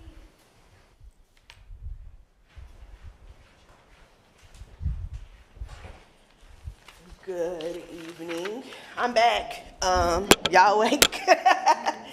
Tanisha Stansel, ECC principal, and I'm here to just go over our end of year update. So I'll start with literacy, our first goal. We take early literacy and STAR reading, depending on the grade level you're in. We partially met that goal, but we were really close for the others. Our second grade met that, and I'm just gonna go through them, and then in my last slide, we'll kind of wrap it all up. For our second goal, we was really focusing on our intervention and how do we track students when we go through, they're receiving those services either in the classroom or being pulled out. We did not meet that goal, but I did leave our areas of the students that were in it and how many actually met that goal based on their status. For the next one, we did math. We have done phenomenal in math all year, so we met those goals for our first and second grade. They're the only ones that take a math STAR assessment. Our kindergartners do not, but great job to our teachers for doing the work to meet both of them. Our attendance, we did not meet, but I am super excited because we were at 1 point, 2 points. We worked our way as a team back up to 3 points. And I can't say enough about our attendance team, tracking kids every single day, knowing if they're there, doing home visits, doing parent meetings, incentivizing, congratulating students for coming, and really just trying to work with families to meet them where they are, and also communicating with families the reasons why our attendance falls, which is number one is family planning, going on vacations, doing other things. And of course this year we had a lot of illness. We had a lot of strep, we had a lot of lice, we had a lot of things that just kept little people from coming to school. So that was our attendance. For our next one, we had effective communication. This was based on an NEA survey question. So I tried to keep that question the same. We averaged 81%, so it's not met. But we did have 85% of our staff that were believers and tweeners by the end of the year, and we had 0 fundamentalists, so I'll take it. And so we'll just continue working on that, and that will be combined when I get to the end to talk about our culture. For our next one, 80% of our students entering Tier 2, meaning like their behavior is so severe that we have to move forward and bring families in and make plans for students. We met that goal, and in our whole school, we only had 9 total, which was 1% of our student population that actually needed for behavior Tier 2 services.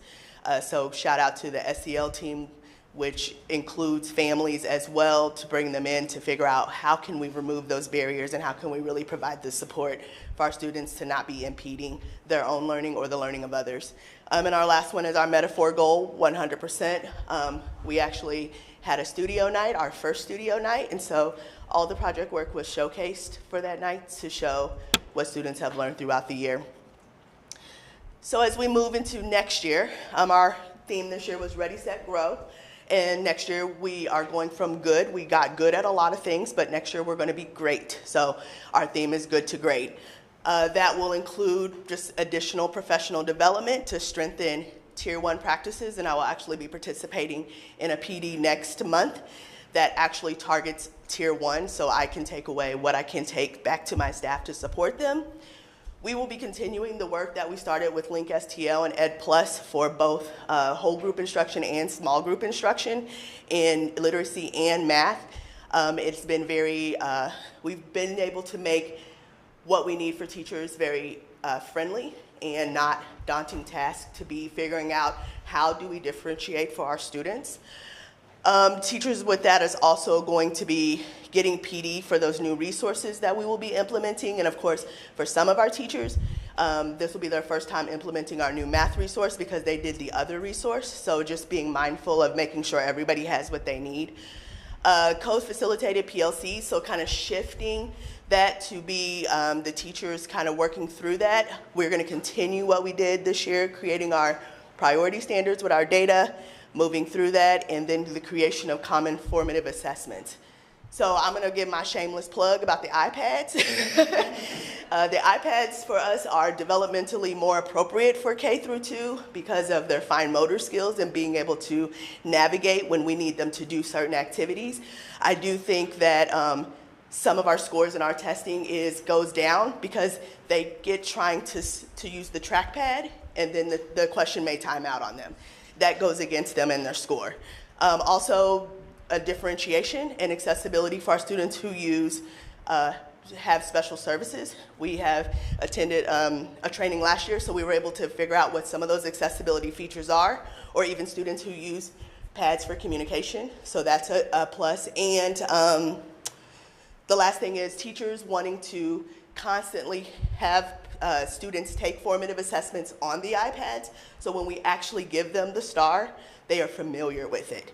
Otherwise, they're only going to see it when we give them the star. So just being more intentional on using it and making sure that we are using it for instructional purposes and not just for fun. So that's my shameless plug. And last, next year, we're really going to be focusing on culture. We're going to be taking a deeper dive into culture. So as a district, we've done culture work. But we are going to be focusing specifically, after speaking with my NEA team and our building leadership team, we are going to be moving deeper into race relations. We're going to continue talking about the values of belonging and courage, but we're also going to introduce integrity, because it's not just my job to make someone belong, it's everybody's job to belong. So what is the PD that we can do? We're going to partner with Special School District and some other people that also provide that type of PD.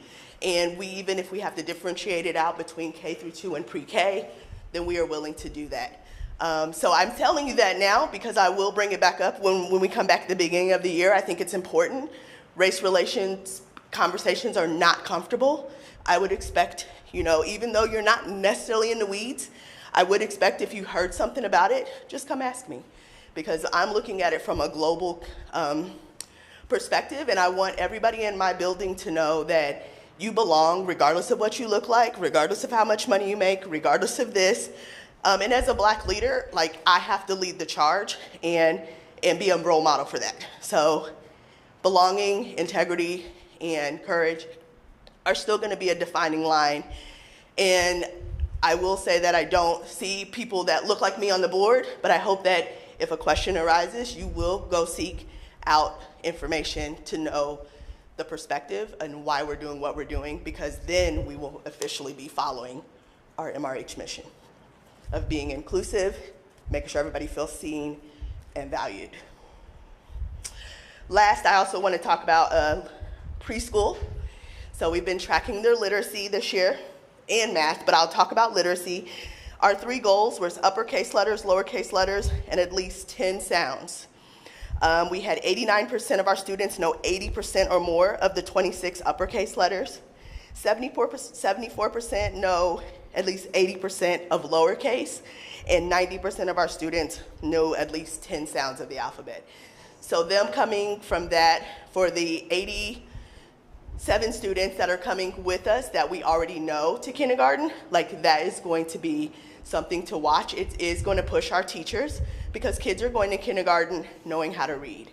So differentiation is absolutely going to be important for us so we can keep moving those students forward. And I just wanted to make sure I mentioned that to celebrate our preschool teachers tracking that data and keeping that so we know where our kids are starting as they move through our building. Any questions? I just want to say I got to go to studio night and it was awesome. So It was great. It was a really cool night. So is that going to be like an annual thing? That is our hope. Okay. It was our first one, so we hope to do it again. It was great. So.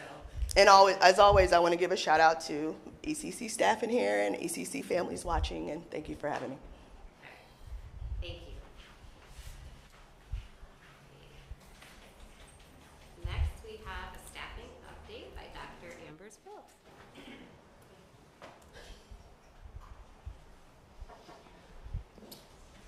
Good evening, members of the board, community members, staff members, and parents. I am here to give a staffing update for the 24-25 school year.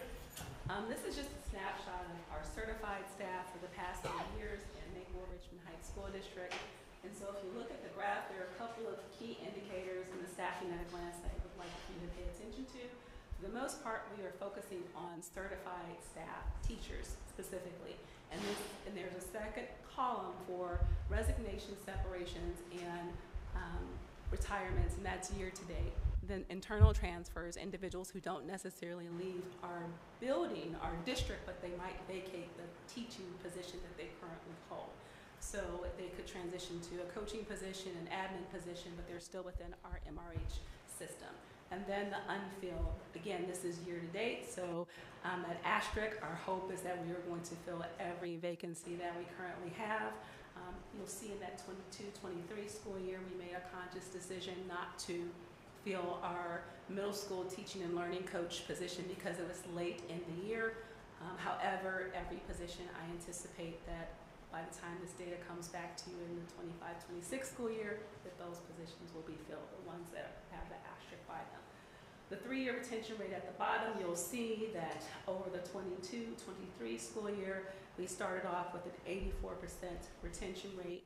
You see the number of resignations and separations, and then the total certified staff in that second, in that third column, and then up into the 24-25 school year, we are at a 95% retention rate, so that's an 11 percentage point gain, and so very excited about that data. I do want to mention an oversight on my part. If you go back up to the top, right here in this section right here, I noticed an error that I absolutely forgot. There I have that there are 6 people who left the district this year. That is true. There are 2 retirements and there are 4. That should not be 5. There are 4 resignation separations. We do have some individuals who are certified staff who are not counted in that teaching category. And I forgot to remove that person who's presented the data. So I wanted to make sure that I caught it after the fact when I was reviewing this presentation. And then you go on to the next part. Just again, the key highlights, I talked about the increase that we're extremely proud of. The hiring recommendations, we will be making a recommendation before the fiscal year is out for the middle school position that is currently open. We had an individual who resigned on May 30th. The other 2 positions have already been approved by the board on 6/5 during the work session. So we only have 1 vacancy to date. And then again, there was 1 internal transfer in this current cycle. The next steps, Again, that one position that's outstanding, we will fill that. We will continue to strengthen our partnerships, including the participation in the Diversity Collaborative Recruitment Event, where we partner with Kirkwood School District, Webster Groves, Maplewood, Richmond Heights, of course, and then also Lindbergh School District. So next year it is slated to be housed at Webster Groves School District. We will continue collaborating with the MRH NEA to support staff retention, address the working conditions here in the district, and enhance our overall employee experience. We also want to continue to monitor the trends and expand our internal talent pipelines, providing opportunities for individuals, whether it's being a summer school admin administrator, whether it's providing opportunities like we have 2 individuals who are part of the St. Louis Research Practice Collaborative who are serving as teacher fellows, and that actual collaborative is actually looking at teacher care and retention, and so they'll be not only providing meaningful data, and one of our MRNEA board president, Annie Rothenberg, is also on the steering committee. So providing opportunities for individuals to continue to lead and grow, and then also making sure that we are including professional development and working closely with Dr. McGee to make sure that it's relevant and meaningful to impact the teacher's profession. And then we want to continue to enhance our recognition program, so not just our support staff and teacher of the year program, but other staff appreciation events throughout the year. Ed Rich and the communications department does a great job with Julie Francois, actually helped with this with our staff retention, staff appreciation events. And then we want to continue our survey data to really look at the satisfaction rate of individuals working in the district, so not only the stay surveys and why people are staying with us and understanding what meaningful data we can glean from that, but also our exit surveys and looking for areas to improve. One of the things I also wanted to mention is that this data, again, it focuses only on certified staff and teachers specifically, but it does disproportionately impact some groups. We don't necessarily provide information on our support staff and or our administrators, and we typically will see higher turnover in those areas as well, and that could impact not only our school operations, but also our student experiences. So are there any other questions I might be able to answer for you? I guess I wouldn't mind seeing, going forward, the impact on the other types of staff. Is there a reason is it just because no one's asked for it? Just ask for a teacher. Okay, I was actually presenting previously all data, and people wanted to specifically just see teachers, and so that's what I've done for the last couple of years. Okay, I mean, if no one else is opposed to that, I think it'd be nice to see all of it, because I agree with you, that does have an impact. Everyone plays a role, an important role. So, and I think for those groups, it would help to have a lot of conversations about value. Sure. And when those conversations are happening, then I think, or not happening, it sometimes conveys value or worth to individuals. I think they would appreciate it. Yeah, because I know I want to try to keep all staff. I like you teachers, but I like everyone too. So I agree. Thank you. Jenny, did you want that just for clarification purposes? Going forward? Yeah, I think going forward. Perfect. Thank you.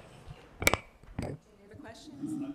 I'm not sure that if you're referring, I made a request that we broke out the teacher certified staff data last year, I remember, but not that we exclude support staff or administration. I don't know if that was how this came into being or not, but I'm foreseeing everything. I think you said a couple of years. Yeah. I think the request earlier had been to mirror the reports to DESE on our retention percentages, so that the information we were receiving previously was inclusive of more broadly and was maybe causing some confusion when it didn't match what is reported on the DESE website. Oh, like they were all included in one bucket? Right. Oh, I see. So instead we can just look at them separately though? Yeah. I'm really appreciative of this new format of presenting the information too. I think we know this is obviously a topic that is of interest to community members, and it's just much more accessible when it's in this memo format. So thank you for making that adjustment as well. Any other questions? Thank you. And also thank you to everyone. I know there was a lot of hard work over the last couple years all around that has gone into bringing that number up. So thank you to everyone. That's 95% is good. So, all right. So next we have Prop B updates. And actually, this item will be presented by Ray from Navigate.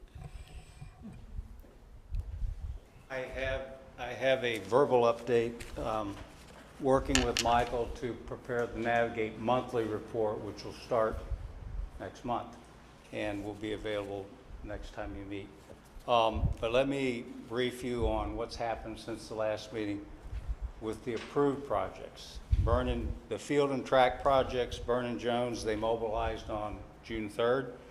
They've put their temporary track crossings in place and all of their signage and barricades.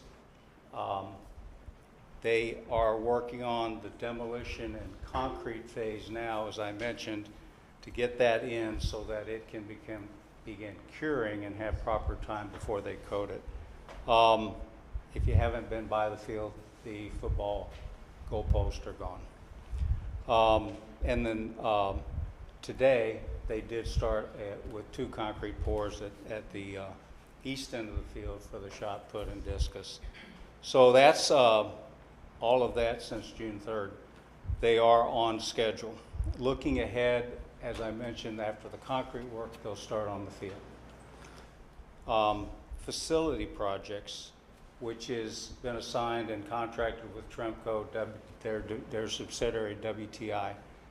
They have already replaced the concrete at the elementary school at the the entrance on the Princeton side. They are working at Early Child Care Center, working on the tuck pointing the rubble stone wall, which runs. They started at the west end of the property and they're working their way east. At that facility next week, we will, they'll remove some concrete there and replace it. So we've, we've touched all three buildings already in this short time. In addition, Tremco WTI will be mobilizing tomorrow to start work on the tuck pointing of the west wall of the high school. Significant amount of work there. The last contract was approved was for Tech Electronics, and that was for the new security camera systems. We completed final walks with them of all facilities to verify and confirm the final camera locations, which ones could be reused and or upgraded, and also the type of camera depending on the view and what needed to be seen. They have revised their drawings.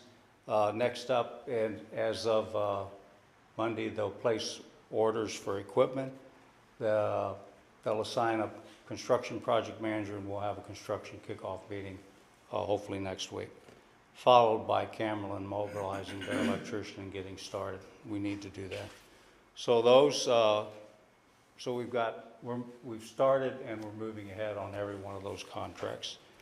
The significant amount of work, as we talked earlier, on getting the 4 contracts ready for approval.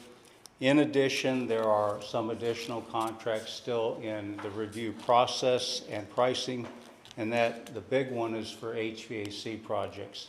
And IFS has submitted a proposal. We're now reviewing it and confirming scope. Not ready to make a recommendation yet on that, but it's in process. A project at the elementary school, the new seed to table classroom project.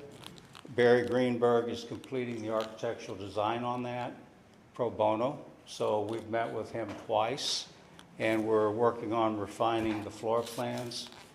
We've issued a request for qualifications for the engineering because there'll be some civil and structural engineering required, and so we've got to take qualifications and make a decision on that. And finally, the survey needs to be updated for the area of the site where the building is proposed. and we're out for proposals for that. Those, they're all due next Wednesday, June 18th, and then we will be reviewing, evaluating those and making recommendations. Looking beyond that, we have additional future projects, 2026 projects, the new early, our work at the early child care library, both the ECC and elementary kitchen upgrades, and then the summer 2026 projects, where Navigate's preparing an RFQ for the architectural engineering services for those projects, and they're due to Michael for review next Wednesday. So that'll then move forward to that qualification process. So a whole lot of moving parts, a lot going on. We've awarded 8, if you approve contracts tonight, we will have 8 contracts, 7 different contractors, and work, as I said earlier, touching every building except this one. But we'll be here on the HVAC if it's approved. So that's a format for the updates. We want to talk about what's going on, what's coming up. We'll touch on budget every month. A budget update now, Navigate's tracking the total project budget. And right now, if you approve, assuming they're approved, we will have, round off, $3.2 million in contracts against a budget, a total project budget for the contracts and contingency of about $11 million. That would be about 29% already under contract if approved. Right now, the budget, that's the contract amount, $3.2 million. The budget amount, including contingency, was $3.5 million. So we are under budget, and we have a good amount of contingency still in reserve of about 10%. So looking good so far. Finally, schedule. We're actually on schedule and even ahead with the concrete work because it started 2 weeks earlier. And that's my report. Questions? When you were talking about the ECC library and the kitchens, is that for next summer work? Yes. Okay. And those will need to be designed. Okay. That's why we are going out so for soon. the architect engineer qualifications process. Thank you. Any other questions? All right, next we have finance, and we have Mr. Holzer with our May financial statements. All right, jumping right into the financials as of the end of May. 78.8% of our revenue is derived from local sources. Those revenues were $28.6 million and 99% of the budget, so just about all revenue is in. We expect our final county receipts next week, along with one of our final DESI distributions sometime next week, and then probably a later one right close to the end of the month. So revenues are looking great at this point locally. Looks like we did a pretty good job on getting those revenues budgeted in an accurate way. You can see the increases to revenue that we've talked about month over month. And 76.1% of our expenditures are on our salaries and benefits, so an investment in our people. Purchase services expenses, salaries and benefits expenses through May are $17.8 million and on track with the budget. Purchase services through May are 2.9, right at $3 million or 76% of the budget, at 2.8 or 2.9 million, 74% of last year's budget. So those increases are primarily due to those property and liability insurance increases that we've been discussing most of the year, increased costs for legal services, and contracted student transportation. But remembering, of course, that the contracted student transportation was essentially a net because we transferred salaries from the bus drivers to the contracted services to rent those drivers from First Student. Supplies expenditures are $1.8 million or 75% of the budget versus the prior year at 1.6 or 67%. And that is mainly due to changing the recording of food supplies expenses from purchase services to supplies. We've mentioned the requirements. And then again, literacy resources based on policy IF, and you heard a presentation on some of those things this evening. So capital outlay, $424,000, or 98.4%, budgeted at 51% less than the prior year. And when we get into the budget here, we'll mention again that the majority of the capital outlay for fiscal 26 have been moved to the bond projects. Long and short-term debt, on the operating side, that is the lease purchase, the $3 million in lease purchase, $283,915, or 100% of the budget. Those were paid in March, and we will close on those bond funds and take receipt of that money on June 26th, and at which point we will have also pay off that lease purchase or private placement. Overall, our operating expenses are $23,352,501 and are comparable to the prior year. Right now, we are budgeting right at a 34% ending fund balance. The next couple of weeks will be busy as we go through and zero out the revenue and expense budgets to align to actual. I expect that we will be here or maybe slightly higher. It's a little too soon. I haven't started crunching those numbers. A little too soon to make those predictions yet, but I'm confident that we'll be at least here and slightly above. Any questions? Any questions? All right, thank you. And then next we have budget work session. Chris, did you want me to screen up, or are you going to drive? If you wouldn't mind, that'd be Okay, great. perfect.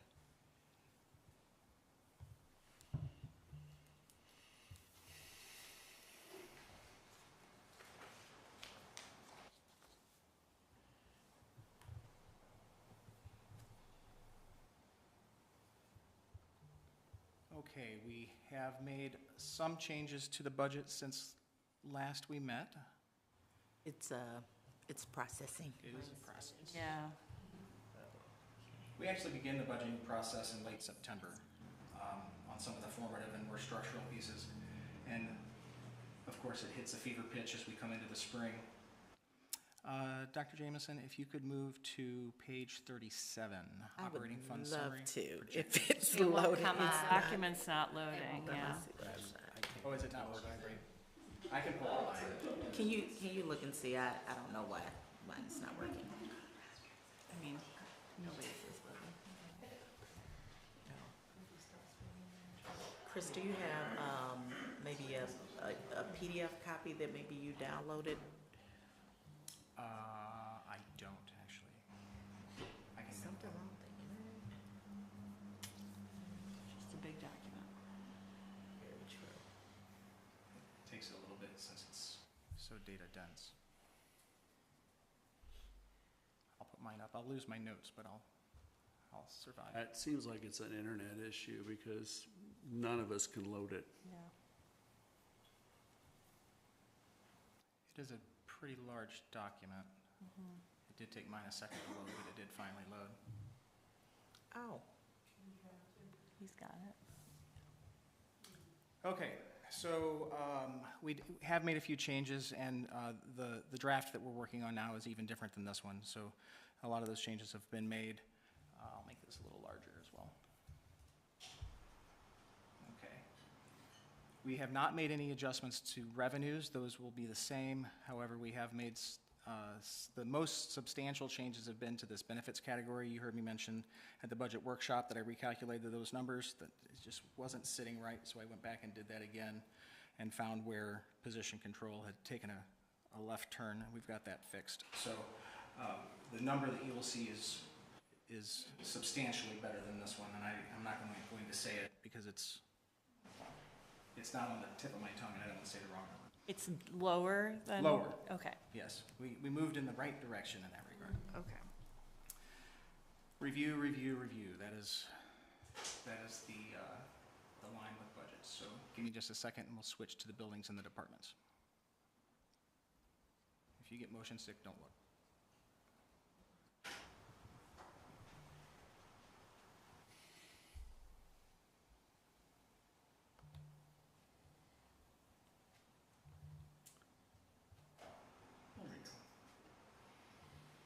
Okay, at this point, we've not made any changes to the ECC budgets, although my formatting has updated for me, so I will correct that.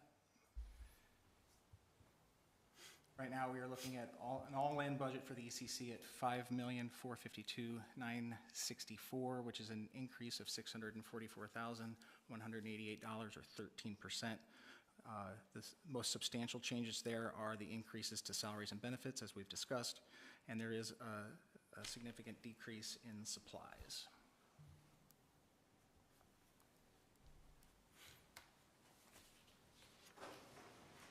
Elementary, right now, we are budgeting $5.1 million, and $389,049 is the increase over the prior year, or 8.3%. Again, primarily related to salaries and benefits. However, we do have increases in purchase services and supplies. But no changes since the last time this was presented. On to middle school, or school as expedition. Salaries are at 1.8 million, just under 1.9, 11, right around 12% higher than the prior year, and benefits right around 13. Again, this benefits number will change. Overall, including the decrease in supplies, it's an 11% increase from the prior year, or $270,847. Moving on to the high school. An 8.4% increase, again, related to salaries and benefits for the most part, but we do have decreases across the remaining categories of purchase services, supplies, and capital outlay. Student Success Center, an 8.5% increase, or $52,975. Decreases in purchase services and supplies, as discussed at the workshop.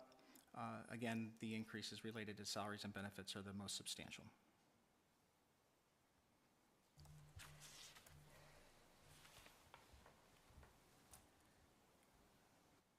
Dr. Jamieson, did you ask for any changes to be made to the board budget? I don't believe that I've made any.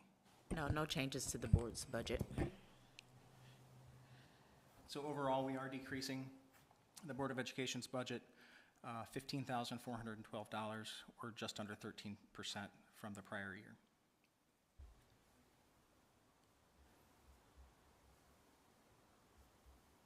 The superintendent's budget is just slightly higher, related to salaries and benefits. However, purchase services and supplies have decreased 41% and 34% respectively. We cleaned up the language on this to make this a little bit more clear. The numbers didn't change. I also added in, I broke out the substitute teacher costs as requested by building.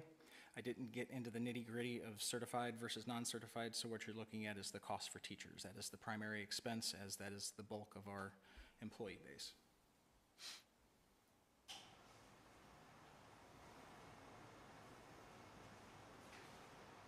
Overall, that budget is $245,449 over the prior year, or 23.4%, and related to purchase services, purchase services, benefits, and salaries for the most part. And I will pause, I'll wait till we get to professional development. Communications, we have made some minor changes here. We did reduce, per request, $500 for business cards, for the printing of business cards. I think we're going to figure out how to do those in-house.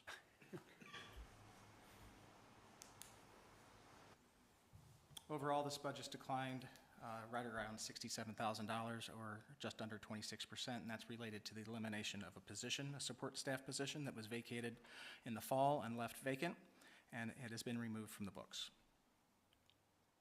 for the coming year, Business office, there is the increases to salaries and benefits. Of course, the benefits number here is larger than I will present at the next meeting.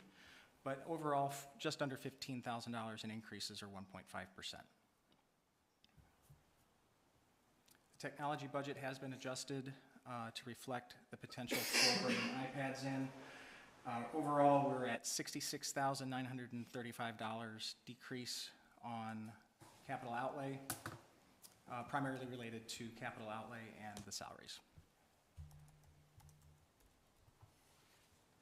Salaries have decreased due to the restructuring of the technology department.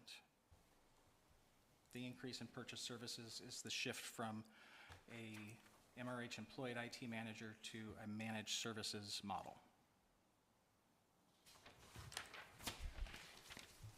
Operations, overall, it's a $15,403 decrease.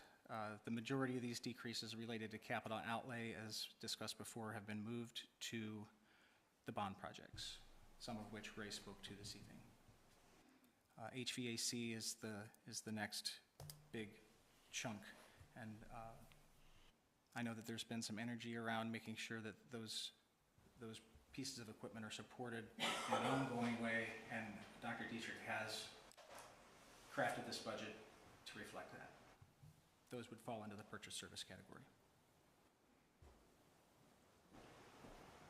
One caveat to that, if we're repairing a unit, it's a purchase service. If we're replacing a unit that's beyond repair, it becomes a capital outlay. So in that event, we would transfer from purchase services to capital.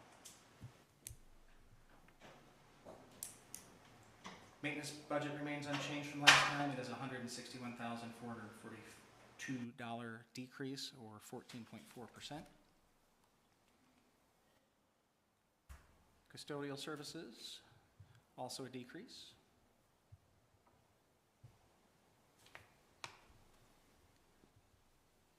Transportation, we have decreases in benefits and purchase services. I do believe that we were, these numbers, I won't even speak to the benefits numbers. They'll change dramatically, but I do believe that we were somewhat over budgeted on the benefits side for fiscal 25. We're seeing that now as we're coming to the end of the fiscal year. Utilities, we are showing at this point a $46,000 decrease. However, we are looking at utilities one more time to make sure that we're capturing those values correctly, or as accurately as we can guess for the utility costs for the coming year. I did realize that I did not have a school nutrition program or child nutrition program schedule built into the budget book, so I went ahead and did that actually the evening that we finished the budget workshop. I went ahead and plugged that in. So this is the cost for our food service program, is how we typically refer to it here. $824,448, which is about a $14,000 increase over the prior year, and the majority of those are through salaries and benefits. We do still have 4 MRH employed food service workers. We have 2 head cooks, one at the ECC, one at the high school, middle school, and we have 2 cooks assistants, one at the high school, middle school, and the other at the ECC. As they move on to other endeavors or retire, they will be replaced with Chartwells. We made that commitment to our employees when we brought Chartwells on board 3 years ago. The assessment budget remains unchanged. Ms. Ward spoke to some of the things that are contained into this in a bit more detail than I was able to at the budget workshop. Overall, we've got about a 10% increase, mostly related to salaries and benefits. On curriculum development, we've not made any changes here either. Overall, it's a $404,558 increase, or 112% over the prior year, and that is related to increases in salaries here. So the federal programs coordinator and multi-tiered systems of support specialists were reallocated to this department. We did that for this fiscal year, and that continues into the next. However, I need to review this schedule one more time. This seems a bit higher than I would expect.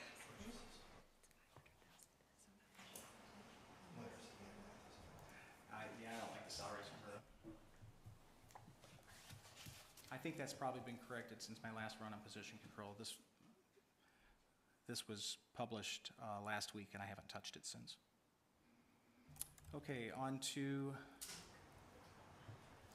professional development. We did make some changes here after a series of meetings with one of our board members. We've decreased costs for purchase services on both administrative meetings and Teacher meetings and professional development sessions, we reduced, I believe it was a $9,600, decreased that by 50%, and there was a $6,300 line item, if I'm remembering correctly. I've lost my notes since I'm presenting here, but I believe we also reduced that one 50%.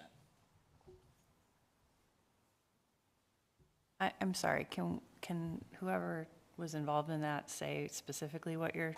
We're reducing the costs for food, lunches, or dinners as it relates to professional development meetings and or sessions. Okay. That would span the lunch hour. All right.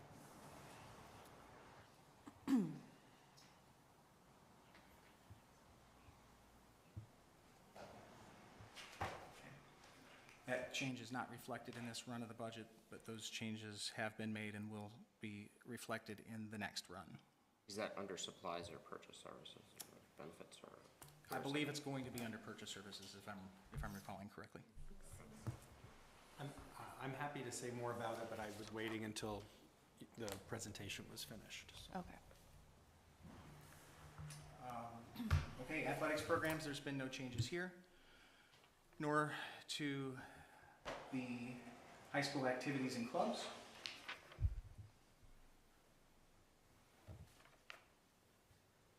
And this leads us back to our operating fund summary, which is where we began. The number I'm looking at is the ending fund balance on the current draft of the budget is a little north of 43%. If I remember correctly, it's like 43.4, 43.6, somewhere right around there, which is significantly better than this 41.8 that you're looking at now. So I'm looking forward to posting the final version of this budget with the updated numbers. A couple of other changes here. Again, I'm sorry, I lost my notes due to presenting. Let me get to a couple of other, I have no connection either.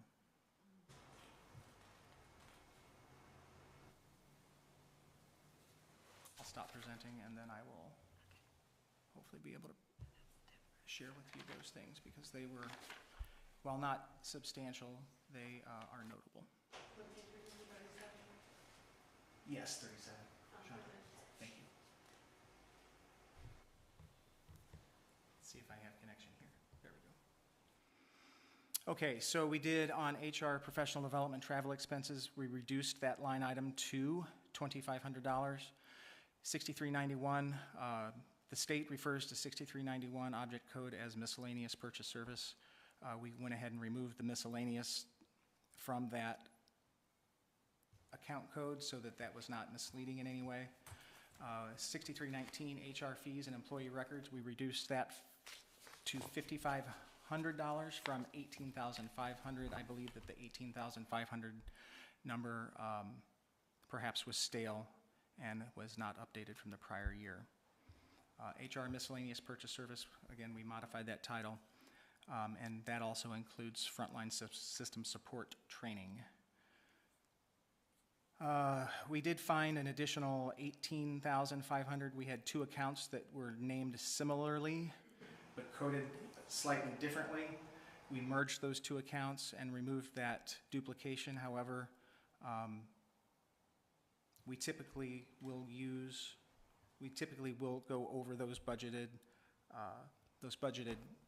line items. So I would expect as the year goes on that there will potentially be an increase to the purchase services for the costs of subs. And again, I've already mentioned the $500 decrease from the communications budget for removing business cards.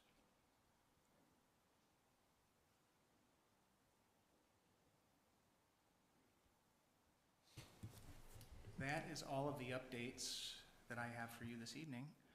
The next draft of the budget will be the final budget in its final form, and will be the one that will vote on to approve that evening. So can I ask a clarifying question? And I don't know if maybe you said this when I was out of the room, but when you say compared to the last version we have was 530. And so the numbers in here are different, but you kept saying nothing's changed. So I guess I was confused by that. And then if you could also, if it would be possible to get a red line or just at least make the document so we can save it as like a Word document and compare it, that would be really helpful. The permissions won't let me. I'll see what I can do. Or just to print, I think last time you just gave me printing capability, which allows me to save it as a PDF and then convert it, because it's easier to just do a red line and just see what changed. But I think you must be comparing to a version, an updated version than what we saw. My understanding is it sounds like there's another updated version that isn't this one. So Correct. every time you do it, it updates. Yes. But we don't change what's presented on the agenda. Correct. Okay. I updated data today. Gotcha. Based on changes that we've made yesterday and today. So you're saying, when you say nothing's changed, We've made no modifications to those budgets other than. what you posted for this agenda? Correct. Okay, that's where I was confused. All right, thank you. And as far as redline goes, I don't expect any text to change. Right, it will just help too with the numbers. I mean, if it's ugly, I mean, if you just give the capability, I can do it myself, but it's just easier than comparing page by page. I'll do what I can. I can't make it a Word document though. No, I know. If Okay. you just like, I think last time you did, when I requested it, it was so I could print it. If I can print it, I can save it. And if we could always be able to print it, that's I helpful. did give that, I saw that email I this know morning. it didn't do it. Didn't let you do it. No, so. Apologies. All right, thank you. So I'm not sure how we want to do this.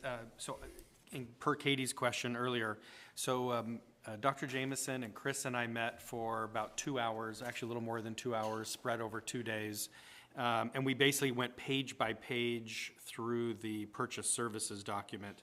And so what Chris was pointing out here is that we found a number of errors, and those have been, that what he was saying, or that have been fixed. Found errors, but we did find some things that you asked us to reduce, or at least consider reducing. Well, there were some, there were some errors. But, okay, I don't want to go into all of that here. But, Well, can you, I mean, the- I but- think it would be helpful to know specifics if, Yeah. you know.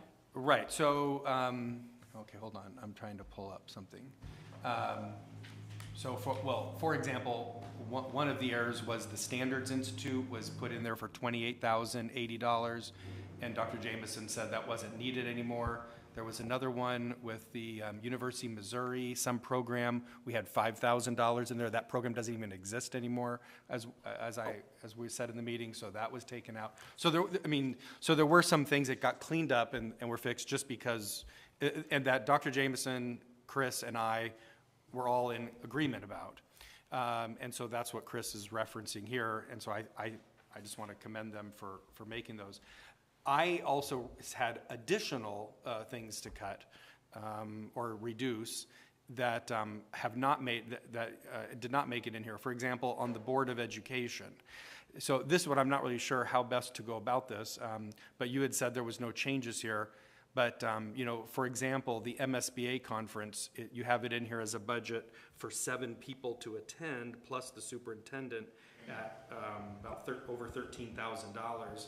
And we don't send 7 people of the board members to go. We send 1, maybe 2. So I was recommending that we reduce the budget to $900 for the registration to send 2 members, and $3,000 for travel to send 2 members. So that's so those haven't made it in yet. So and that and about 15 other items. What would be the best way to go about this? Because I've already prepared a red line version of the purchase services document that includes all the things you've mentioned that we basically agreed to during our meetings. I mean, I would like to hear if there's some specific things here, Brian. I mean, and I guess, again, some of this goes to philosophy, right? I mean, yeah. There have been years when we've sent all 7 board members to MSBA. It was actually pretty much the standard when I first got on the board. And so, yeah, I mean, I appreciate that the budgeting is budgeting maybe for the most generous situation. I don't know, if there's no interest or appetite for the current board to receive that professional development, then I guess we can cut it. If we go over budget, you'll also know in the purchase services document, there's $130,000 set aside for contingencies. So if we do go over in a particular area, that's what that money is for. As Chris was noting a little bit ago, currently they have $415,000 in there for substitute teachers. You know, I think Chris said this a little bit ago, that might actually be a low number. So the contingency is there for that too. So yeah, so if we budget for 2 people to go and then ends up being 3 people can go, well, that's what the contingency fund is there for. So there is built into the purchase services budget $130,000 for those places where we might go over, if that makes sense. I mean, just if I could, if you want more items, I'm happy to give it to you. It's probably about 15 more items beyond what I think Chris was I guess my question about that is, I mean, maybe this meeting isn't the best time to do it. Yeah, that's what I'm trying to find out. Yeah, I would say. When are we going to do it? Well, no, what I'm saying is, like, I think that, I mean, I have a problem. I mean, not a problem exactly, but it's confusing to me what was changed, you know, sort of not unilaterally, but like what exactly are we looking at?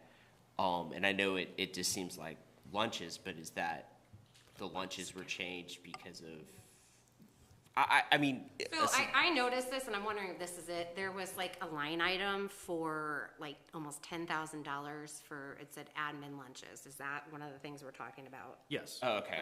All right. There was another one that was for cohort lunches for like $6,000. Was that, okay, so those were removed or decreased? So, Cut in half. Cut in half. Okay.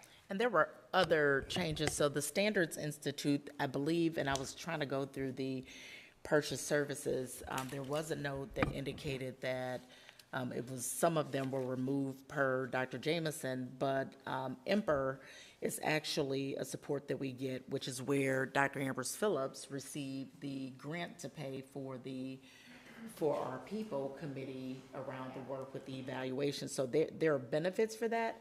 And we also receive professional development. So I think, just to kind of give some context to the board, there were some things that Brian asked to be cut, and I said, well, is that the will of the board? And so a lot of them were professional development, and I wanted to bring that item to the full board and ask for a vote for those things, because some of them were associated with professional development that are required. So for example, federal programs, which is one of the role that Dr.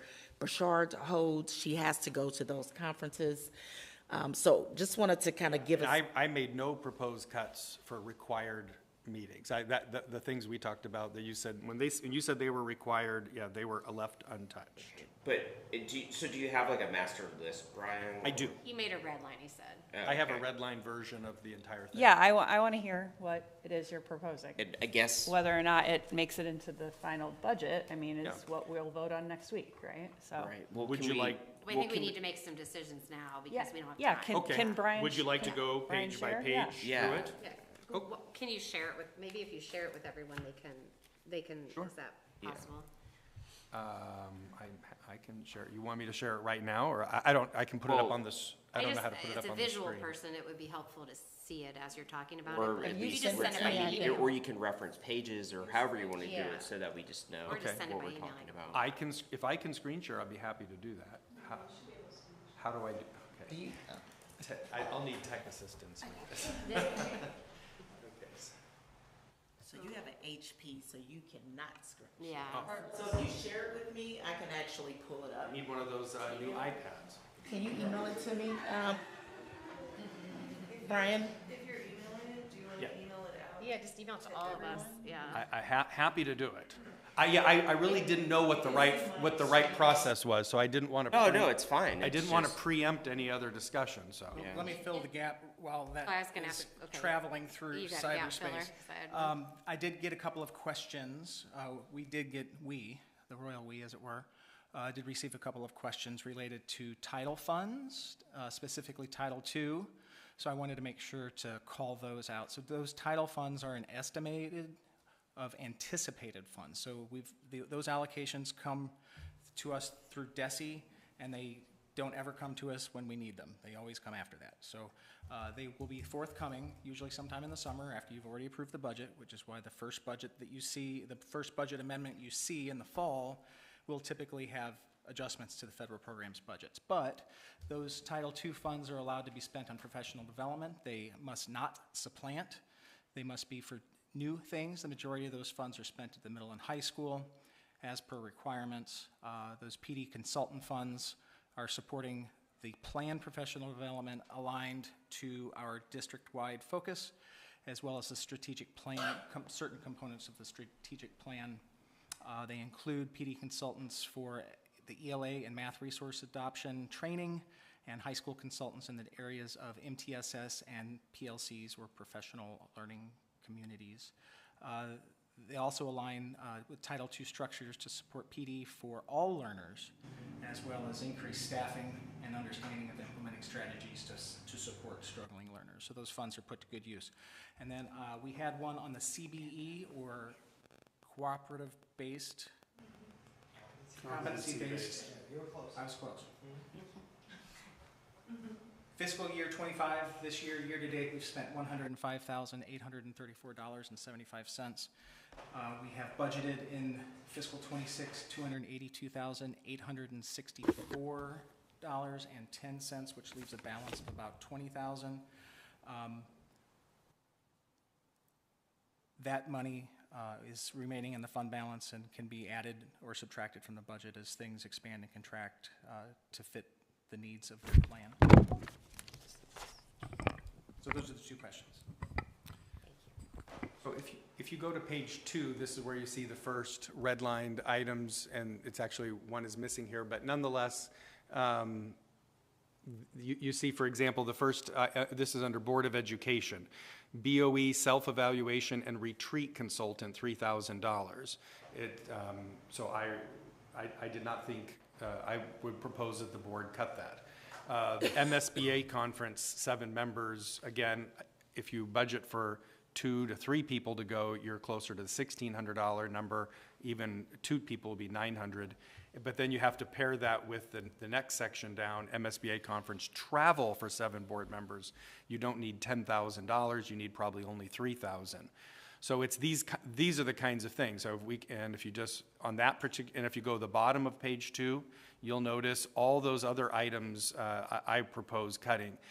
Retreat purchase services, the board, nobody needs to buy me lunch for a retreat. I'm happy to pack my own lunch and bring it. I would hope other board members would do the same. One-on-one meetings with the superintendent, those should not cost $2,300 for the year. If it's just coffee that's being purchased, that should be like $100. But anyway, and not everybody is having these one-on-one meetings. So I just propose zeroing that out. If you want to have a meeting with the superintendent, do it in the office, maybe not over coffee, or buy your own coffee. The school district should not be buying spiritware to give me, or us members, I would say, during Board Appreciation Week. So, what you're seeing here is that I'm asking that the board not benefit materially to the extent that this budget shows from the taxpayers' money. I don't need the school district to buy me spiritware, to take me on a team building event, or to buy me coffee, or to buy me lunch for retreat. You see what I'm saying? That's the thinking. You asked for the thinking behind it. It's those kinds of issues. So I would remove all those. I would ask my fellow board members to support that. Could we stop on that page, and could we do it like a page at a time? Oh, you can. It's going to take a while, Well, but if yeah. we have to talk about them all, I'd rather it's just not talk about it. To be fair, it's not every page. Right. So this seems like a contained unit because it has to do with us. So this has to do with us. These are I our had numbers. some similar cuts or deductions, I guess, as to you. For me, the self-evaluation and retreat down here, I mean, I think we're going to talk about this when we talk about the calendar, but going to one event a year, I think we can do the self-evaluation stuff as part of a meeting and work through that. I'm not, I think we pay like $1,500 for a consultant to walk through that. I think that's something we could probably try to identify on our own. And then if we feel the need to have, we do have MSBA, we do have some things, but I do think we should do add in something for some sort of, like if we do a retreat in May when we have new members, there is a cost to that. I mean, I'm fine with, but a lower cost. You take the 3,000, the 750, and the 500 all together and reduce it somewhat, you know, to like Yeah. 750 total for all of them. I agree, I don't need any spirit wear. I don't think we bought any last year either. And I also thought the 2,300 was pretty high for that.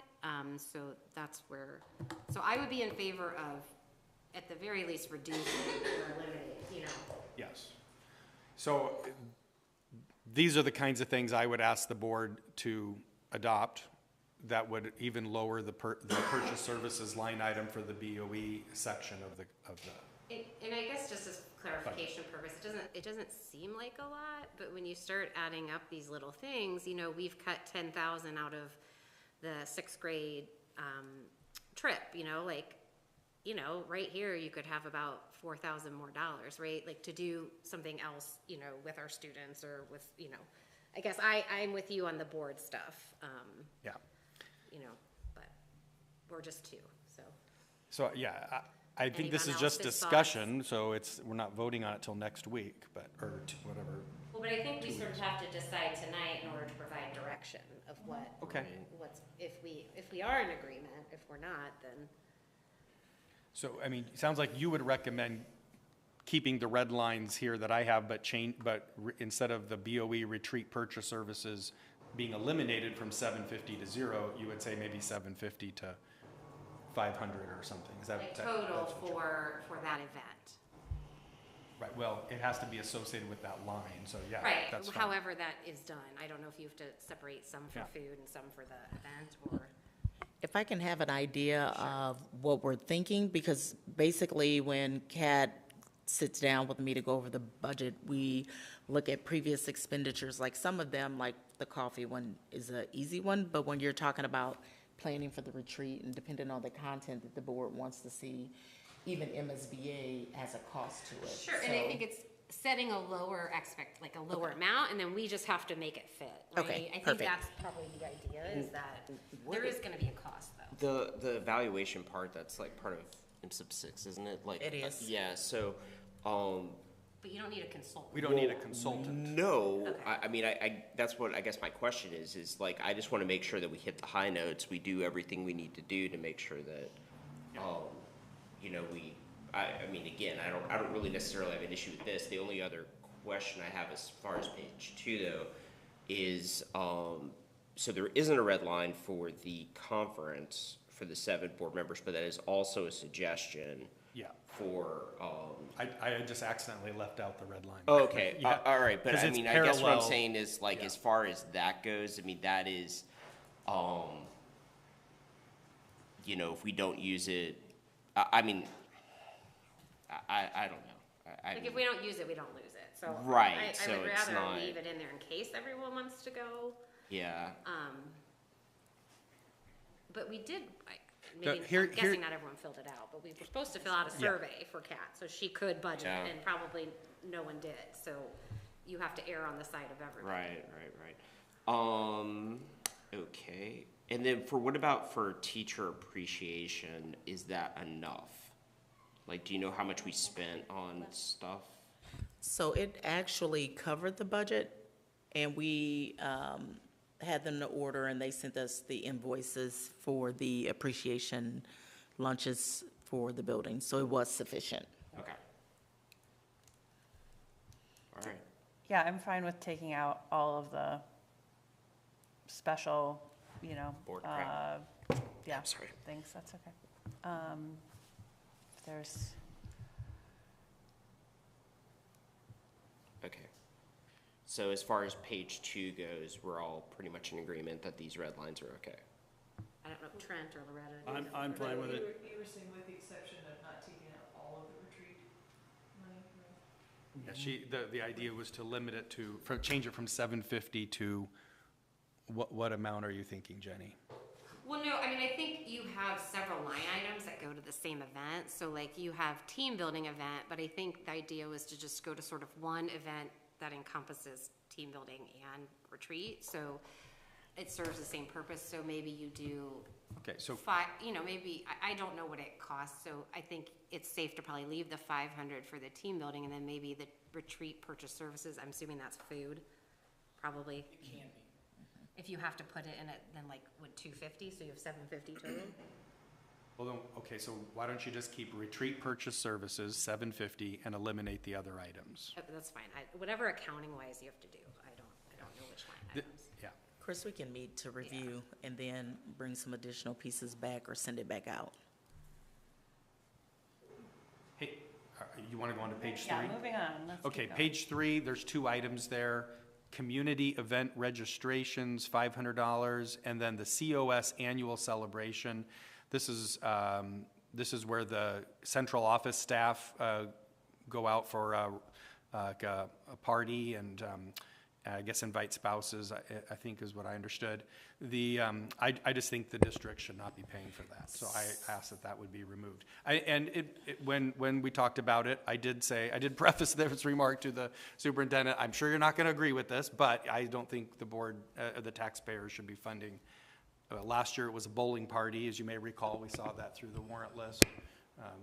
I would like to eliminate that. So the amount that's listed there is actually a team building activity. So just like the buildings are afforded an opportunity to build community as we think about culture and climate, it's also critical for my direct reports to do the same thing.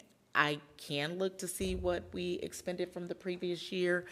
Typically, that's what the cost is for that, but I can bring something back. I am asking respectfully to ensure that everybody district-wide gets to participate in team In purchase building. services, the only other building that has a retreat or an annual celebration kind of a thing is the high school with the retreat ropes course. And that's what I was gonna ask, because it wasn't clear from this. I was gonna ask if there's a set amount. So for you school. can't see it because they didn't name it. So for example, I don't know if you recall, the ECC actually went bowling. Yeah.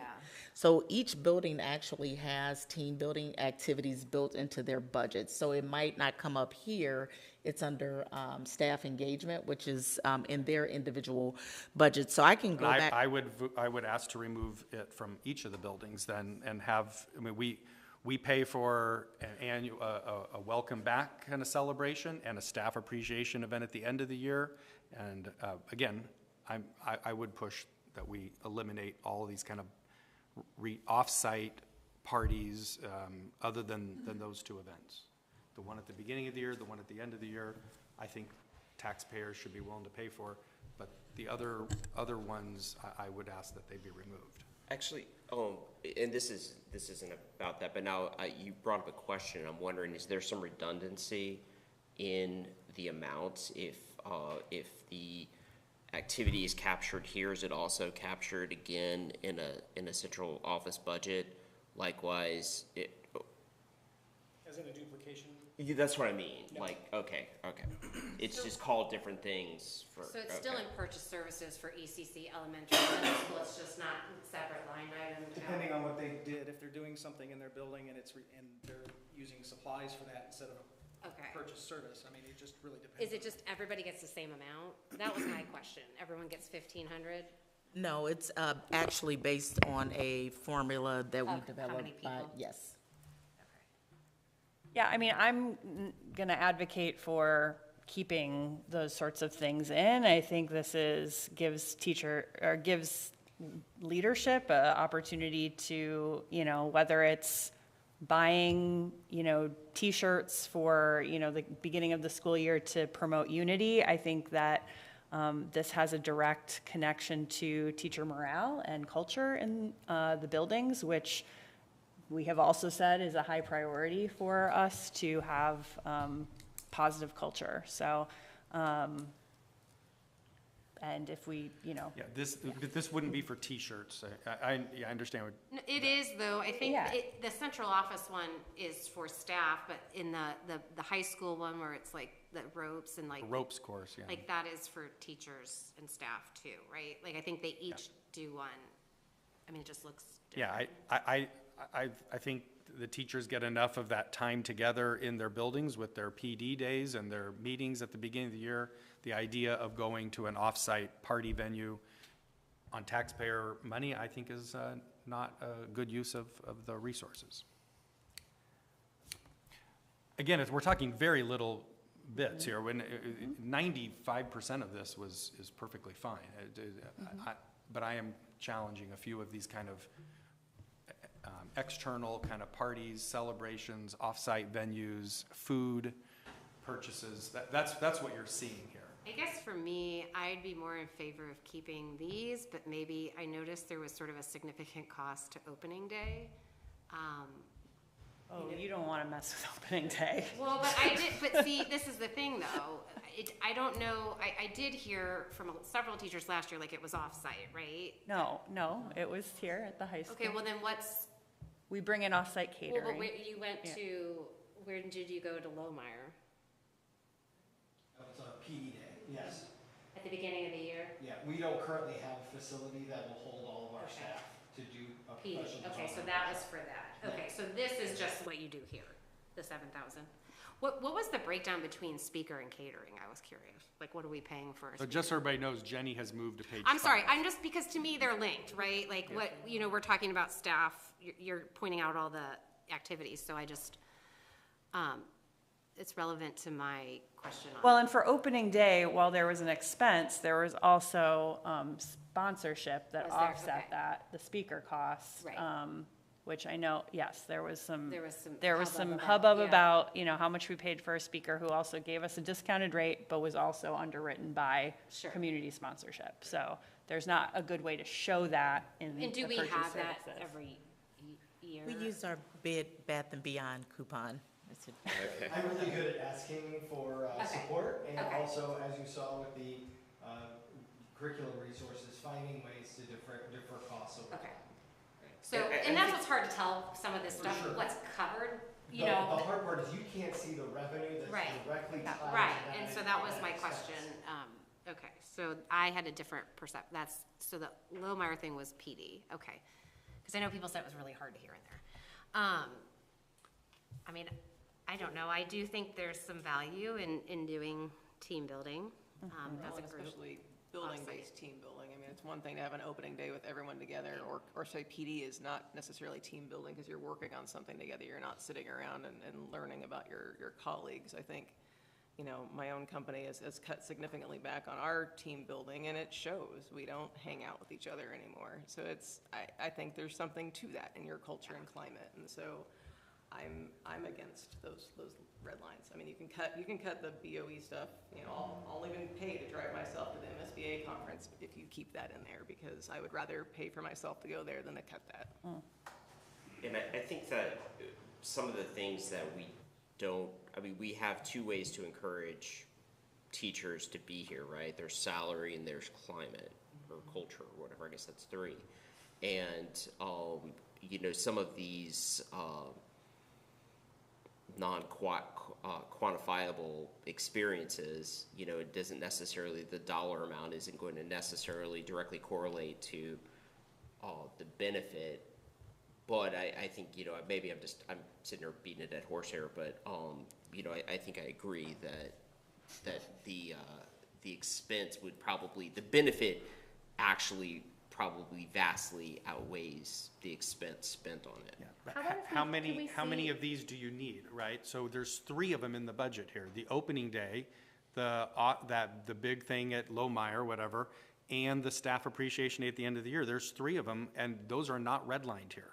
So could I ask a question? So I'm not sure, what we're redlining is the ropes course at a day out and the bowling party. Right. That's what that's what I redlined. No, I know. I'm not redlining the everybody get together and celebrate being here at MRH. I think the point is, though, like if you've worked on a team, sometimes doing an activity with your team instead of just an event that has everybody has some value. Maybe a possible compromise could be we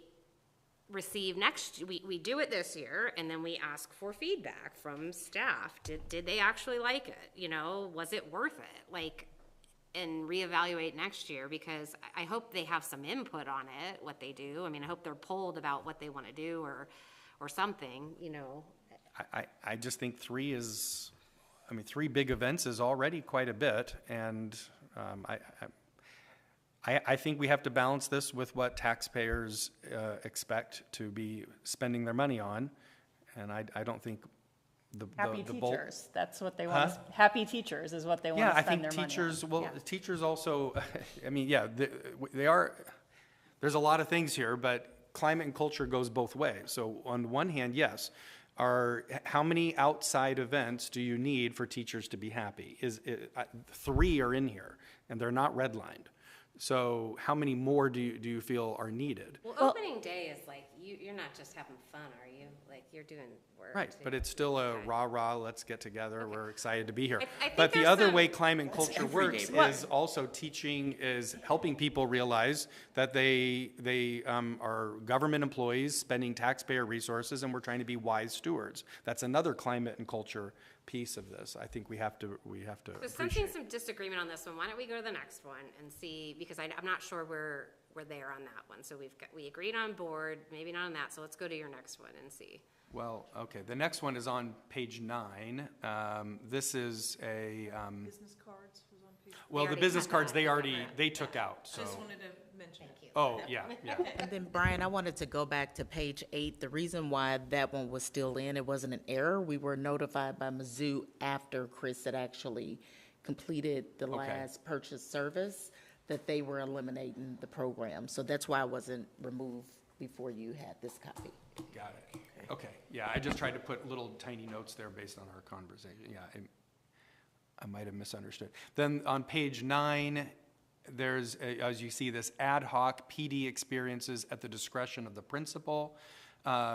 This is an amount that's set aside per teacher, $150 times 45.5 FTE, I guess FTEs, or maybe head count, I'm not quite sure.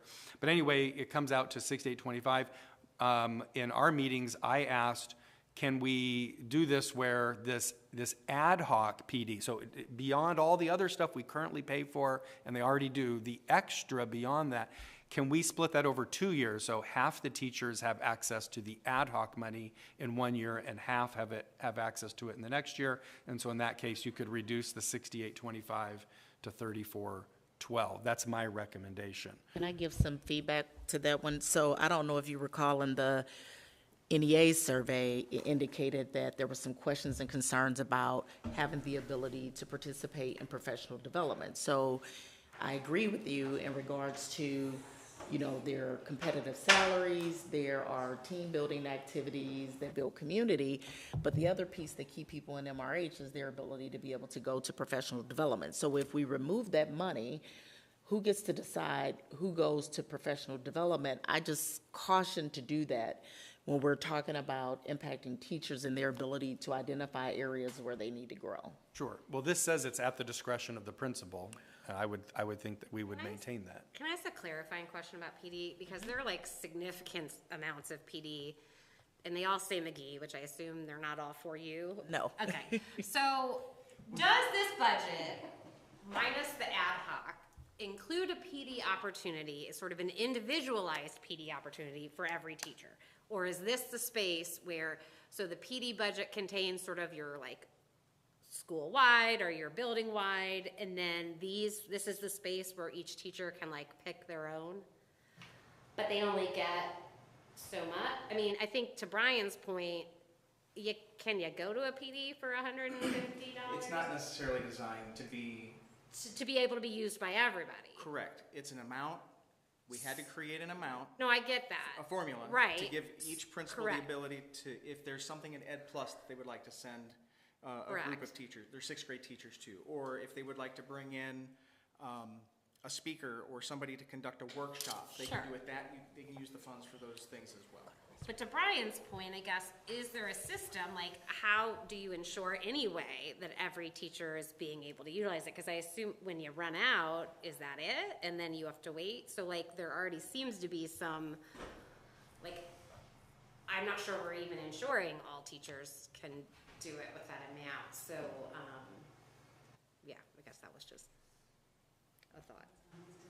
Yeah, I think the only thing I would add to that is that these things are building related. Oftentimes when there are opportunities that extend multiple buildings, that's where it comes from my budget, and you'll see my name associated with it, and that budget, that same dollar amount parsed out through the Yeah, and I buildings saw that the are- quarter through, exactly, yeah, that so are I assume that means there were people from every building that are going. Yep.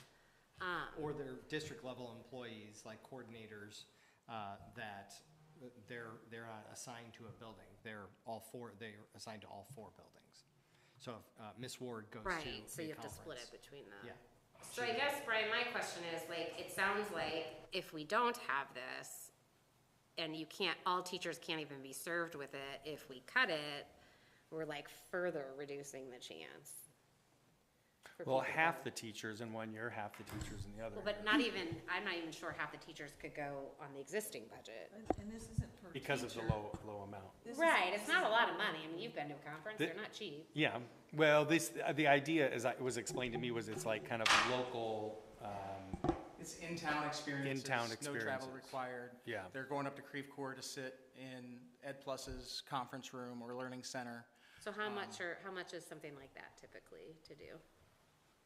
It varies, but. Yeah, it could be anywhere from $25 up to $500. Yeah. And sometimes I think it could be like a special interest area for specific teachers, like, let's just say if they're a STEM teacher and the principal wants them to actually have a specific training, so some type of demonstrated need, or maybe that there's a teacher in the building that has a growth opportunity that the principal has pointed out as a part of their professional development plan. This is something the principal might recommend for them. So I mean, I think it definitely can be individualized in some instances like that. I think about specific people where I know PD has been recommended for specific teachers, again, to help them learn and grow in a specific area, or because we need this teacher to teach this particular course, and this course. This money is used for that. Yes. How much do we recall, I know this is a tough ask, how much we had for this last year and how much we spent? I mean, I can look it up. Okay, I mean, and maybe that's a helpful exercise to know what we spent and how we can, I mean, Brian, would that? Yeah, I mean, the high school is the only one that has this ask in here of at the discretion of the principal. If the others buildings have it, it's got a different name and I didn't catch it. I assume they all have it. Yes, it's just they probably named it something else. I was gonna say, so we do look at just, in the budgeting process, we do look at historical data. And if they didn't spend the money, we did make reductions where appropriate. So, and then I think I mentioned to you, Brian, we changed the budgeting process this year. This will continue next year. Chris prints out for me every month their total budget and what they've spent and the percentage remaining. So when we get to the point of December, that money is removed and placed in a contingency account to ensure that they cannot expend the funds. And so a part of the budgeting process is that they indicate when they're supposed to spend the money. So for an example, which is a real one, we had a building that was supposed to purchase math manipulatives, which one would think would be used at the beginning of the year, and it was January and they had not yet been purchased, so we took the money. So we do make those adjustments throughout. I do that with all of the buildings to monitor expenditures. That includes professional development.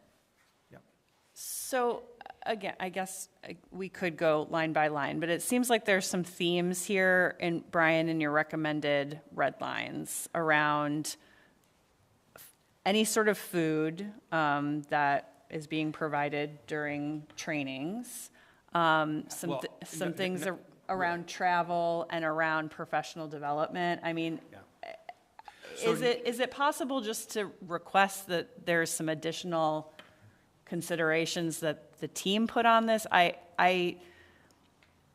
Yeah, so that's why we met for a couple hours, just to kind of go, there's very few of these items here that there was disagreement over. Okay. We've probably touched on most of the items already. Okay, where there was great. some disagreement. The other items, I made little notes where Dr. Jameson or Chris already indicated, yes.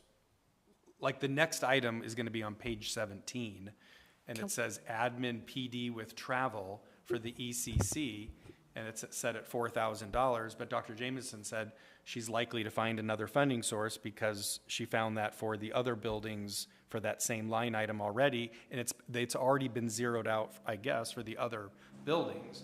So it's that kind of stuff where there's basic agreement on a lot of this. Okay, well, and we still have to pay for it, even if we're getting like reimbursed for it from some source. I mean, that's part of the challenge, I think, of the purchase. I think in this particular case, it was zeroed out of the budget for the other buildings. It's not showing up in here, yeah.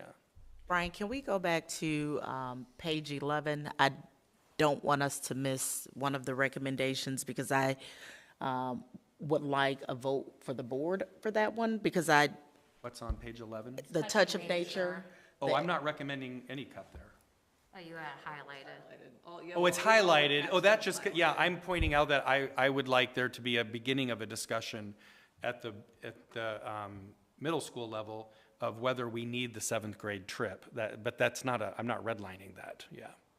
I just highlighted, Okay, this so is a note to hot- myself. okay, got Some it. of these are notes to my, notes after our meeting. Okay, And I gotcha. mentioned this in our meeting I mentioned this in the meeting with Chris and Benita about whether or not we need 3 trips or whether we could do a 6th grade and an 8th grade trip. And I'd like there to be a discussion at some point about it. But no, I'm not redlining it. I think this trip. So your next one is on page 17? The next one is on page 17.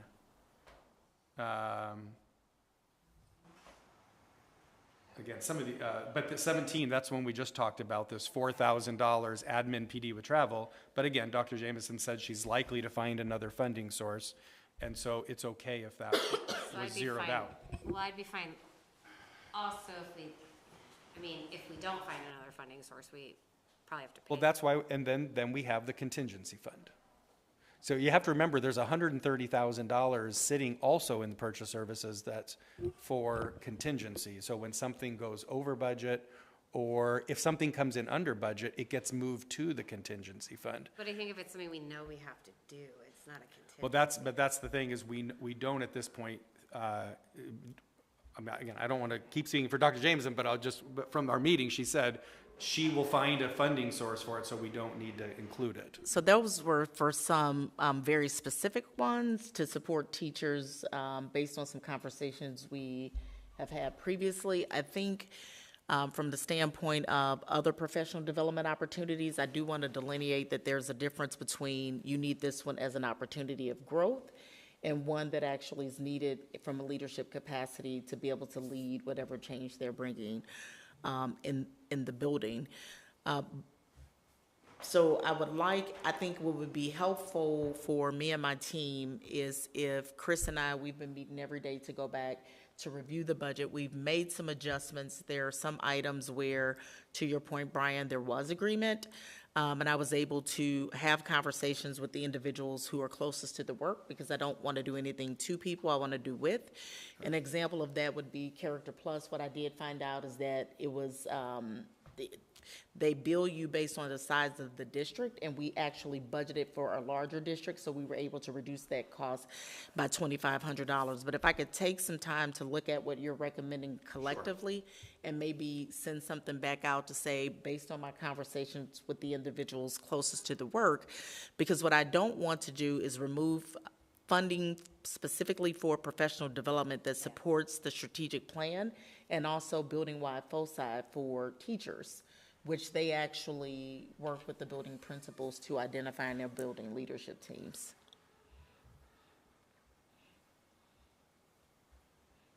Yeah, I'm certainly fine with that. If at the next meeting, if you have like a new redline version, that makes sense to me.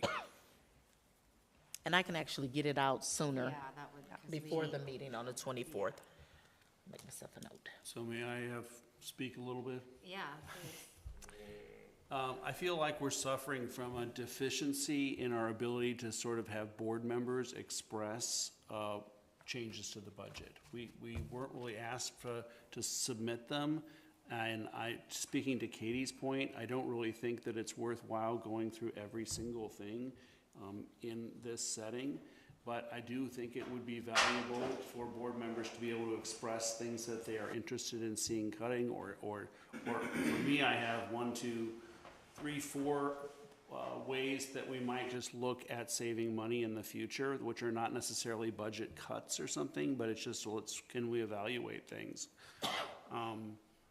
And I am definitely in favor of a lot of what Brian is saying, just because I am interested in a culture of frugality in the district. And I think that if we're lavishly spending on food or parties or whatnot, we aren't really thinking about it as a cost-effective matter of distributing funds, and we are responsible to the public. So I have a list of things here. I can share them with everyone. I can share them with just the superintendent, but maybe they could be incorporated either at this time or at a later time into the budget, or budget considerations. I mean, here's an example. Add to the budget. So I'm actually suggesting we add something to the budget. A consultant that looks at reducing the benefit costs in conjunction with the teachers union. So I'm not looking at cutting benefits, but I'm looking at trying to reduce benefit costs. Can we bring somebody in that can help us with that? And I heard somebody, I was talking with somebody about this, and they said that there was an option a few years ago in the Clayton School District where they paid teachers to go on their spouse's plans. So they paid them $1,000 if they went on their spouse's plans. So that could potentially reduce costs. But I mean, these things are, I'm a novice, I'm not used to doing this, but there are ideas that can come out of the board that could be considered. Yeah, I appreciate that, Trent. I mean, I think obviously the budget is a living document too, and so it sounds like maybe you're open to the idea of like sharing these for, discussion as we move into the new budget year. Like, we obviously have to approve something fairly soon here for our, I agree. deadline. It's just we haven't really had we're suffering. It's process. Yeah, we have not been able to sort of share our comments. Last time we got a presentation by Mr. Holzer, we just sat, we heard the presentation. We did so much similar today. Brian's bringing up things, but this is the first time where we can really start talking about board input on the budget. And I think that we could do it in a different way. I don't really know what that way is, other than to just share everything and let the central office go through it and try to figure it out. But up until this point, this has been the first event where we can really share anything. So my suggestion would be, and that was sort of what I was envisioning, and I think we're in the first year of this new process, so we are always learning, is that the work session is where you do that, right? Like, that's why, having that information in enough time to be able to process it's a lot of work to go through and come up with it. So I think next year, to me, it would be, that is the time, is the work session. And, I know talked about, can't that work session maybe happen in May? We understand a budget is fluid, we understand it changes, but so we can begin having those conversations earlier, and we're not, midway through June. So I agree, Trent. I think that would be the way to do it. Seems like the better process. That's what I've engaged in before. So Brian's proposed a lot of different cuts, and we're asking the superintendent and her staff to work through that. I have some things that are not necessarily cuts, with the exception of reduce PD to what is required by law, and set aside building specific funds to be allocated by principals for PD that is either principal or teacher requested. I want to get away from just general spending and try to get it at professional development that is really requested by teachers or principals. That's the only one that's really that specific. I do have a thing in here about the iPads, but I'm willing to work with people on the iPads. I think there's been a lot of discussion. I don't think anybody's against iPad versus Chromebook. I think people all want students to have iPads. It's really just a question is it worth spending the money on K through 2 for iPads for people who can barely use their fingers in some ways.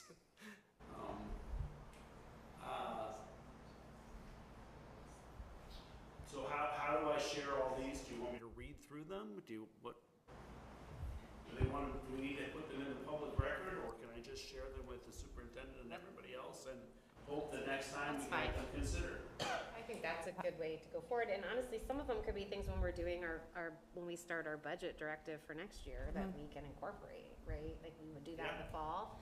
I mean, I think that's the time, if we're looking forward, where you would start incorporating some of those concepts of what we want the next budget to do, right? Yeah, the budget directive is where the board is supposed to be speaking about what they really kind of want. I mean, feel free to share them now. I mean, I think it's helpful to share them and then just. Okay. I actually did have just a couple questions, if that's okay, about some of these things, just for my own clarification. One thing I would like to advocate for, and this will probably end up costing more, is graduation. I see we have security and sound in here. I don't know if it's, other costs are factored in somewhere, but advocating for going forward, trying to find a location inside that we can host our graduation so that we aren't in a situation like we were this year. I do think it would be really nice. It felt nicer a little bit to be inside. So I guess to me that's probably on the budget directive for next year. But just wanted to throw that out there because I do think I think the Principals Leadership Advisory Board might be thinking along those same lines too. Great. All right. Yeah. Yes. Just the logistics of families coming in Yes. town and not being part of. I mean, some families, they have more than 4 people in their family. Yes, Right? yes. Like you can't, yeah. Thank So, goodness our kid volunteered, so we freed up a spot. but that's just, I mean, that's tough for you all to have to be making that call. It just makes it, anyway. And then on page 8, there's something called BHGH Purchase Services. I just didn't know what BHGH Boys was. Hope. Oh, okay, then that's Title I. Okay. Brian learned all about this the other day. Okay. Yeah. It's Title I. All right. I asked that question already. Sorry, I'm trying to be quick. I know it is late. That one was already answered. Is this a gifted conference for ECC students on page, like we send kids to this thing? Page 16? That's what I was told, yeah. Page 16, it says 500 gifted conference in STL. It's for students to attend. I just was curious. I mean, it's only $500, but still, I was just curious what that is. Page 16 of the PDF. Sorry, it's page 17 of the document. Thank you. Oh, no, it's page 16. It's like the third way down. Oh, okay. I was just curious. I mean, I can guess get it gets if we're going to send additional children. I didn't redline that. No, I had a It was question. just a note. I had the same question, so. I was a little shocked they want to send ECC. And then on page 19, I'm guessing this is just a titling thing, but it says entry fees for mock trial is $44,000, but I think it's like 500. So is that just they're all activity fees? He's there? adding mock trial to his fees, and it's increased to $44,000. He does not mean that mock trial costs $44,000. It's just the way he worded it. Well, I actually asked. Are you talking about McCollum? Rashad. Oh, this is all, okay, this is all student fees. Yes. Okay, because it says his name next to it. Yes. It doesn't say Rashad. As the athletics and activities director, he's responsible for Okay, all so that would mission-sanctioned change to say activities Davenport, in and it would schools. just say activities. Okay, I was like, I don't think mock trial costs that much. All right, and then, sorry, I think this might be I didn't know what the difference between those two were, but that, HR, we actually made some adjustments to the Okay. purchase services, so when you see the new one so come there'll out. be, there's yes. some, okay. Sorry, I'm quick. I think this must be the certified subs one is the 18,500 that was like it was in there twice. Okay. Yes. I think that might be. All right. Sorry, going quickly. I just did it on the document, so I didn't. I think that was it for my questions. So thank you. Just a broad Yeah. question. Do we have guidance?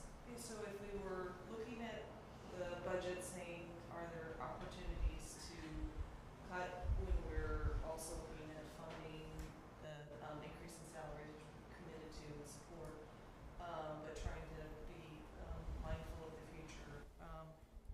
Is there guidance that we have from the teachers or their building leaders in what they would prioritize if not everything could happen? Do we have any guidance to go on from them? As far as, Chris, As far as like, either PD decisions, or if you had to choose between activities and eliminate one, what would be your like least favorite of three, or okay, you know, I know where you're going. Yeah, So, I'm trying to sort of say, like, do we have to be the ones to make the decisions of what they would or wouldn't want to do? no, we've made quite a few of those decisions on our own. We built into the process two things. Dr. Jameson mentioned one, which is identifying the point in the year in which the purchase will be made. That will give us a better idea how to evaluate our cash flows. But secondly, we also ask them to prioritize 1, 2, or 3. 1, must have to do my job that you're asking me to do. 2, I would really like it and it would really help, but I can probably do without it. 3 is a wish list item. So for the most part, all of those 3s were removed, even from the list that you're looking at here, because we've done a lot of work in pruning this before you even saw any of it. And I see Chris shaking his head. He got it too.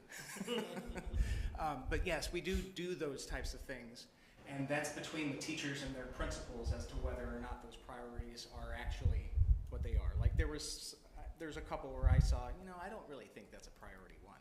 But then I'm not the one standing in front of that group of kids doing that thing, so I have to leave that between the principals and the instructors. And I would say also on my exit survey and also on the stay survey, that's a question that I posed to staff members. Do they believe they have received enough training to do their job? So I also believe that's a part of the MRH NEA survey as well, specifically about professional development and training, and whether they feel like it is sufficient or suffice for them to be able to complete their job or be successful and effective in their role. So. Yeah, and Loretta, I think that is a good point. I think in why, I often feel very uncomfortable going through this line by line of the purchase services because I don't know better than the folks that are in the classroom or, running the buildings. I absolutely get that we have to set, high-level directives around things, and, if we decide as a board that we want to set a directive of no out-of-town travel for professional development, folks would adjust around that, right? Or, those sorts of, we've made directives about what level of fund balance we want to have, what about prioritizing, various aspects of the budget. But yeah, I think to your point, it's like, how can we weigh one over the other without being the ones who are in the classrooms or in the buildings day to day? So thanks for lifting that. People seem to keep going towards PD. There's almost no PD is redlined here. Nothing. It's the parties, it's the retreats, it's the food, it's the Board of Education stuff. That's what's redlined. No PD is redlined here. When I think we cut, we've cut, from what I understand, we've cut a lot of the food. It was cut in half. Okay.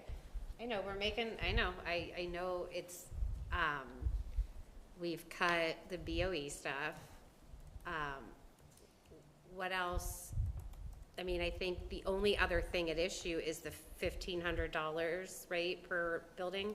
Well, no, there was about, there's about 15 items.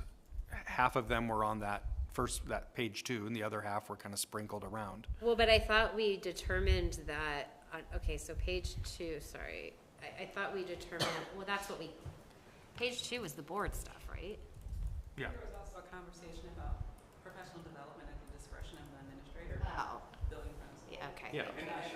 And I will say, I'd like to speak to that, now that it's been resurfaced, is we receive direct feedback from our principals, and actually have been for some years, that they needed the flexibility to send their people to specific trainings that were targeted at either a building goal, a learning goal in their classroom, perhaps even an opportunity that teacher had to become better at their craft.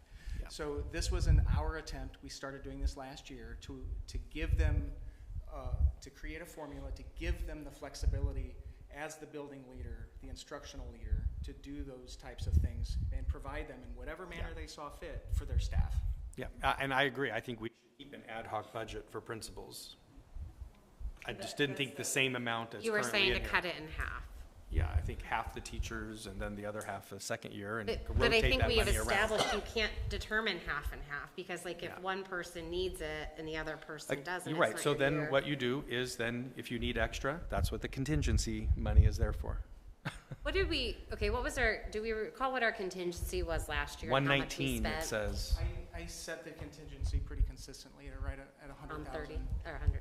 I set it at 130 this year. We're So we went cutting over. the budget so thin that I really am concerned that someone's going to have to come back and ask the board for an increase later in the year, even in consideration of that contingency. That's how it goes sometimes.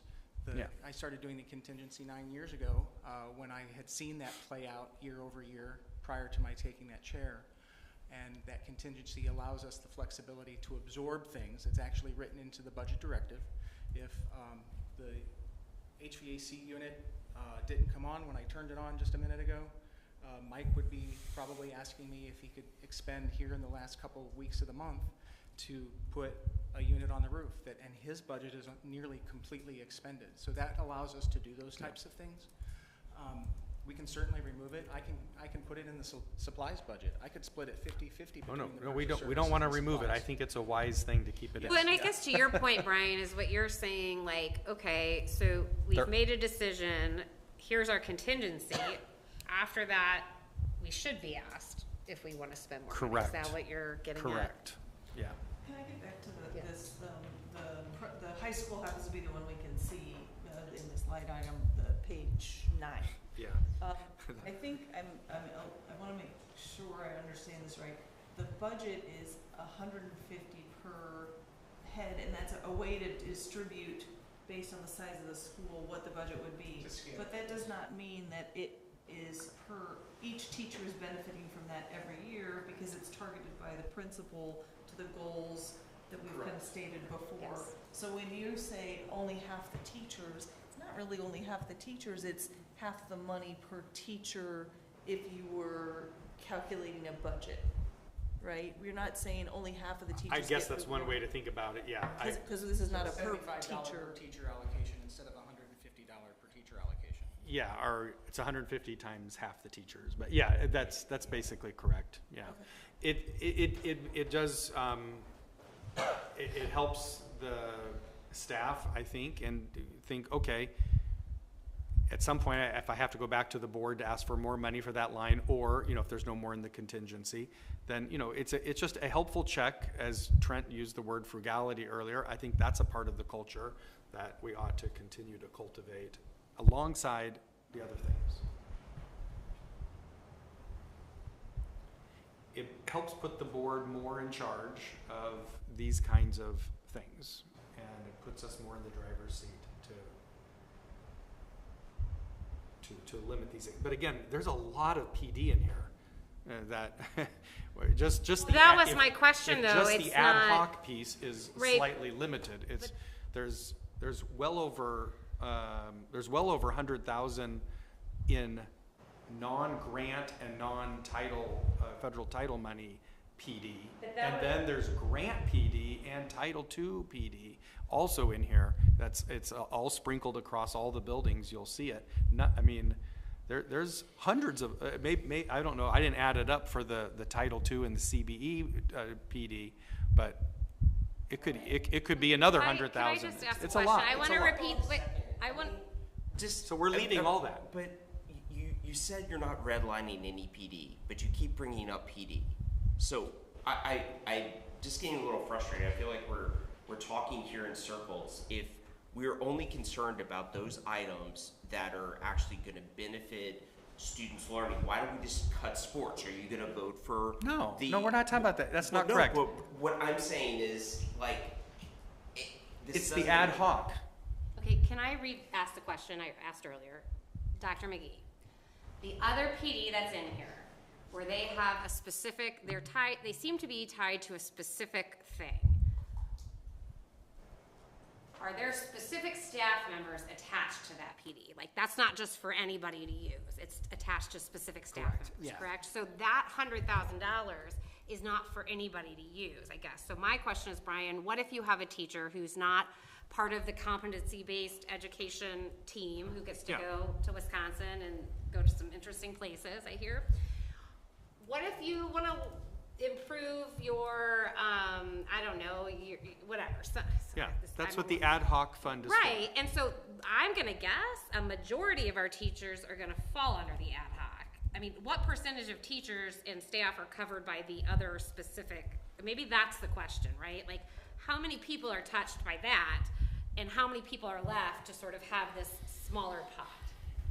Would that be a helpful exercise? Because I think by doing this, we're eliminating opportunities for teachers who may not have any opportunity for PD. No, first of all, there's lots of PD that's done in the buildings themselves, spread throughout the course of the year. Not specific to their, like, your building. No, there level is. PD. There's menu days. That's in here. I don't remember what page it's on, but menu days, and I learned that. Like, you're a second grade teacher and you teach reading, and it's designed to that on a menu day? It may be, if that is, so we do a survey to get our teachers to say who would like to share. So our teachers are giving up their time and talent and treasure to present and facilitate on that day. And if they also fill out that same form and say, you know what, I really like to get good at this, can you help me find somebody to bring in? Then I go and my PDC all try and research to find the best, most affordable person to bring in related to that. But you would have, for one person, or if a group of people, like if it's we try to attend to all. So to Brian's sometimes point, then that is sometimes we feedback. can't find that unicorn Right. that somebody's available on that day. But I would say for the menu days is to ensure that the components of the strategic plan, for example, are being met. So like when Ryan referenced Title II, I did follow up with Dr. Bouchard. Some of that money says consultant, but that money is spent to pay for the consultant that's coming in to do the math PD that's required for the new resource that the teachers are using. Yeah, I think that's great. And the same would be said for literacy. So some of that money is earmarked for that, but then some of the money, which is included in the CBE grant, is covering anything for competency-based education, which you mentioned I4PL, and they have a cohort which includes teachers from each of the buildings. But there are some individuals who may go to a menu day because that's what we're offering, but if they have another opportunity that is not aligned to those, and we remove all of the funds, they wouldn't have an opportunity to go. Yeah, and so, I did not advocate to remove all the funds. All right, well, what are, I mean, we have, this is 10:35, so, was that the last item that we needed a consensus or not on, or no? Well, Benita said quite some time ago she'd be happy just to take this red line version and consult with the staff, and I said quite a while ago I'd be happy with that approach, but we've kept talking, so. Okay, all right, so does anyone else have any questions or comments about the budget? I would just ask Trent, when you have a moment, if you can send me your items so that I can have that when I meet with Chris. Yep, I'm doing it. Thank you. Where we started. All right. Wait, we're not done. All right, so next we have calendar of events. I mean, it's summer, so. I did just want to note, because we had the May 16th tornado that happened since the last time we met. Just my appreciation for how our district staff, both teachers and bus drivers especially, handled that very dangerous situation. And then I appreciate and notice the way that things improved when we had the tornado warning during summer school, day 2 of summer school. So kudos again to all of the teachers and administrators and, you know, folks who are involved in keeping kids safe during those 2 events. Can I add to that? Also how the community stepped up. My food was fostered by other people while I was out of electric, and in this weird pattern where one block was out, other blocks weren't. And I got a text actually from an administrator offering support, so I really appreciate all the different ways within school boundaries and within the community people stepped up.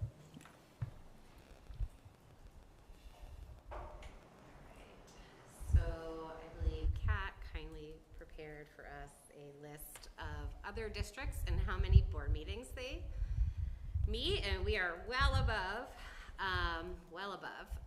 And so we were going to go through our perpetual calendar and see how maybe we can streamline some of this to eliminate some of these meetings, because 28, I believe, 29? 29. That's a lot.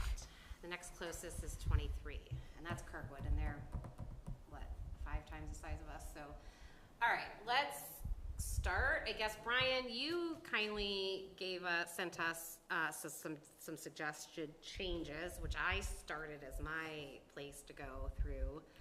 I don't know if...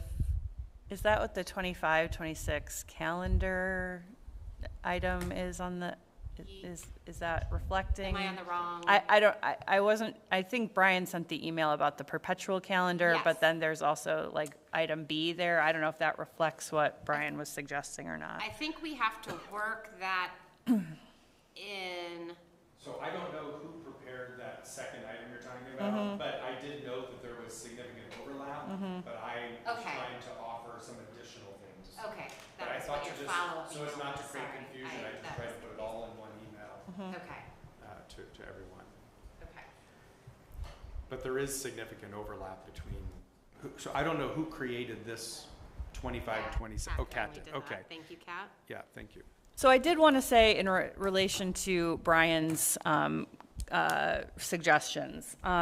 So the community roundtables is something that the board decided to add just a couple of years ago as part of like a response to a desire for increased communication with the community. So we did that to ourselves a couple of years ago. If we want to get rid of it, I think get rid of it. I would actually advocate for doing that as opposed to putting it on the superintendent, because I think district admin already have a different vehicle for regular community conversation. So I agree. That would be fine. I mean, no, I understand. I would not put it on the superintendent. I assumed. I thought you had renamed it as like superintendent's, roundtable Yeah, or I something. assumed the superintendent wanted to have the meeting, so if, It was but it was the board that added it, not the superintendent. Okay, So, yeah, thank you. Yeah, thank you. Thanks for the background there. I would advocate for us not to hold, because, I mean, I attended all those roundtables. It's the same 20 people that showed up, half of whom were staff who had to be there. So I just think it was not a good use of anybody's time. Again, and at the no one time, has to agree with me. No, I'm at the just time saying, the board said, this is we're a place adding where we these can help things, ourselves. We should reevaluate them at some point. Yeah. This may be the point where we reevaluate. Yeah, if and if the community superintendent roundtables. wants to have the meetings, I didn't want to cut the meeting. I was just trying to say, let's offer I it. have plenty. Yeah. I mean, I think those are the. With that the- being the said, I think monthly- we the monthly, remove those. You have your monthly ones with different topics. So, I mean, I guess, I would be fine cutting them. I mean, at the very least, if we were going to do one, I would maybe do some sort of financial one in the late fall. If people like budgetary, I don't know, but I don't need that. We can always, it can look like something different too. It doesn't have to be a round table. It could be just whatever. So I'd be fine with cutting those. How about now, but I would like to hear from everyone else. I mean, that's it could be a just public meeting on a third Thursday of the month. I do also want to know, I mean, if our tax rate hearing and our reorganization are being counted as separate meetings, those always fall on the same night as a regularly scheduled board meeting, like the 30 minutes prior. So that isn't really another meeting. It's like a required action that is part of an existing meeting. So, again, right there, there's 2 fewer meetings than this total is totaling, because it's a bit semantic-y here. No, you're right. I did note that, and it would reduce, if you just count days, it would take our 18 down to 16. So could we, I think for ease of note-taking here, could we go back to July and determine, are we okay with striving to not have any meetings in July? I would like to speak to that. It's difficult. There has to be something, because we have to pay bills. Our vendors won't like it if we aren't able to pay them in July. And one of the things, as you know, that appears on the monthly board meeting is the warrant list. Sure. So we at least have to do that. The other thing that we've typically done in July is present the end-of-year financials along with the final revised budget yeah. as per the ASBR and/or audit. So those 3 items are And Dr. critical. Ambers Phillips might have a hire for Right. us. She may. In So July, so. while I you think- may not need to have a full meeting Right. with all this regalia, perhaps there needs to be We could do something a- to do those things. Virtual. I think when we used to not have a summer meeting, we didn't have a meeting in August. I think that is the case when I first got on board, and I'm only looking at Chris because he's the only other person in the room that's been around that long. So, I remember that yeah. since I've been going to the board meetings, which has probably been 18 years, 19 years, we've always tried to not have a July board meeting, but there's often enough business that one is required. So I guess the question is, would people prefer it to be the first one or the third week? If we have to put a placeholder in? I mean, that's the question. Yeah, that first week is hard because it is 4th of July July. week. Yeah, and so, we can't. Yeah. And Oh, you're That's warning, Doing it has that to be the quick. third. Yeah. All right. not enough time. So we keep it, and if there is business, then. So it's a third, and but it's a reduced meeting. It's You could do it specific to virtually those. as well. Right. True. Okay. Excellent. The one other general comment that I want to say about like the work sessions, because I believe when I first got on the board, we did not have regularly established work sessions.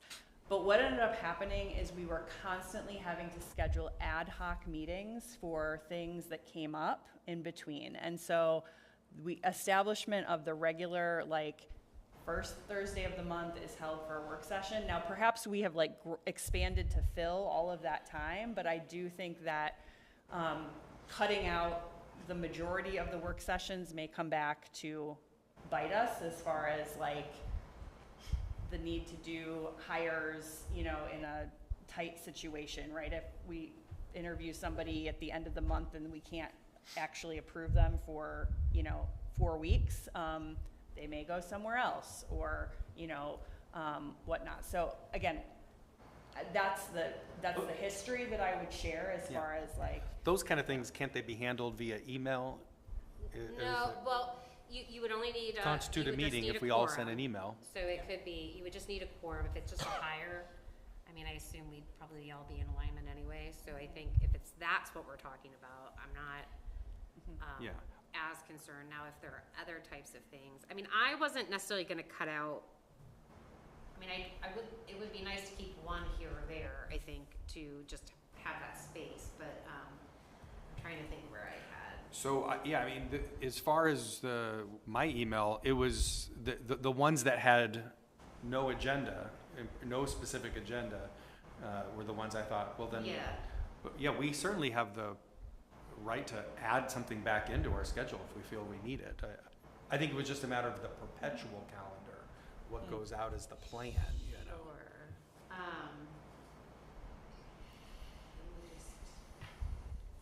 So. Was part of the reason that it was on the professional calendar was just so that we had, in case we did need it, it was a space holder, like a placeholder.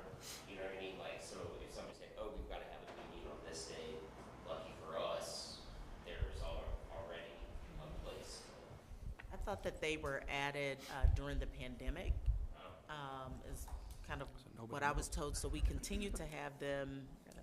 Also, Katie said longer than that. Yeah. So we started using them for board PD.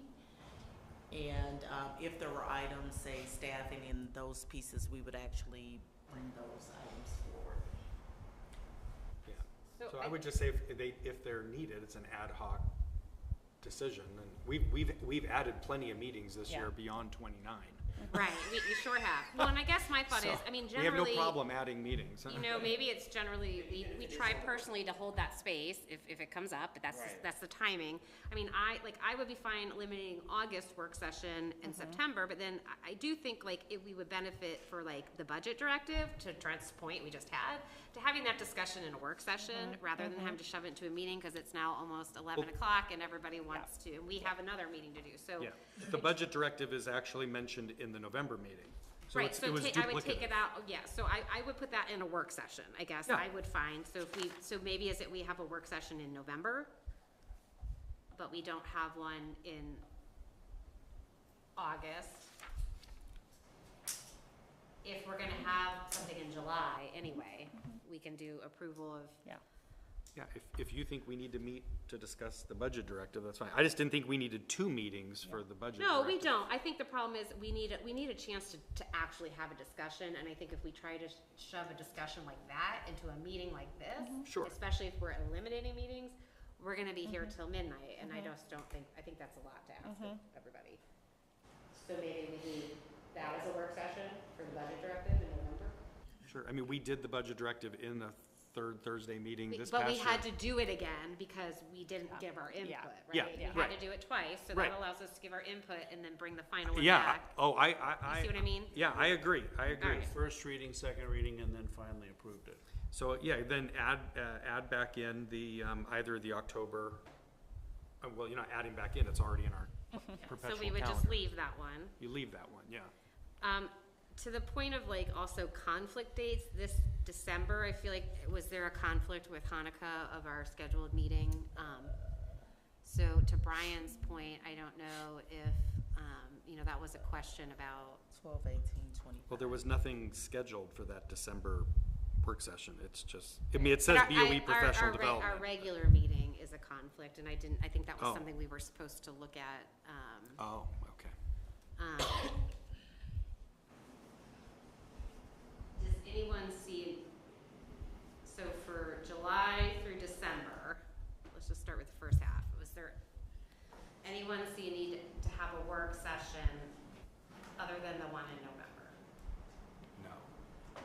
Just point of clarification. So if they're hiring if I need to bring, what is the process? So I just then wanna- we would have to try to schedule a time, which could be flexible, which honestly could maybe be more flexible. I mean, it's a little more work trying to figure it out, but, I mean, do you guys think, like, we could just do, if we I have, guess I'm just confused about, like, just because it's on the calendars doesn't mean that we have to have the meeting. the problem is that, Because what prompts the meeting is the notice that we're gonna have a meeting. And so if we just keep it there, and if we might decide early amongst ourselves, like, hey, are we gonna have a meeting this month? No, like. It seems like there is not an interest in superintendent-led professional development for the board. So anytime that's the only thing that's essentially on the work session, what I feel like I'm hearing is get rid of it. Well, if Which there's is- something concrete, it just, if it just said to be determined or items as needed, my email was, let's not schedule it. If there is something we need to do, like the budget directive that needs to be scheduled, I'm agreeing with Jenny on that, so. So I sent the survey out. I can resend it because I think at one point Jenny, I think last year, had mentioned she wanted a work session over curriculum. And the goal for the survey was to get an idea, and Loretta, I'm sorry you weren't here yet, but I can redistribute it to see if there are topics. And then to your point, Brian, if there are things that surface that the board is collectively interested in, those can be added based on where the board sees fit.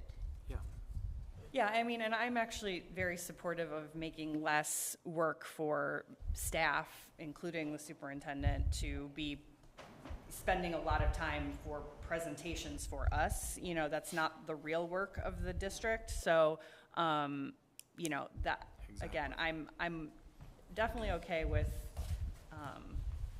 removing those things. But again, would caution that, so what if we keep one a quarter as a placeholder?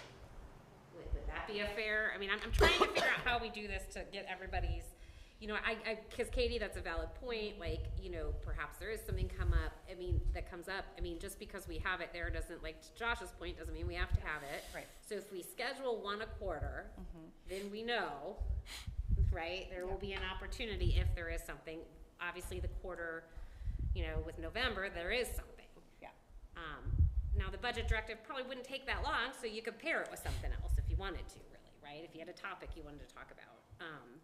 I do think in May, we need to have a budget work session sometime May, June, right? So there's one. That's a concrete one. Yeah. What's another concrete I think we have to have an executive work session in Yep, exactly. January, Or February. yeah. So February. Yeah.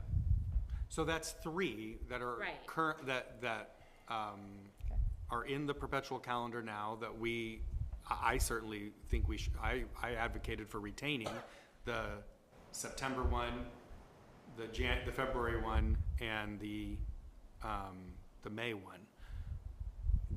But if you want to add a 4th one, that's fine. Well, That's so what you're I saying. would do May, June, because I also think we need to do a protocols revisit, a perpetual calendar revisit, and perhaps a team building activity with the new, because that's after the election, so you combine those into.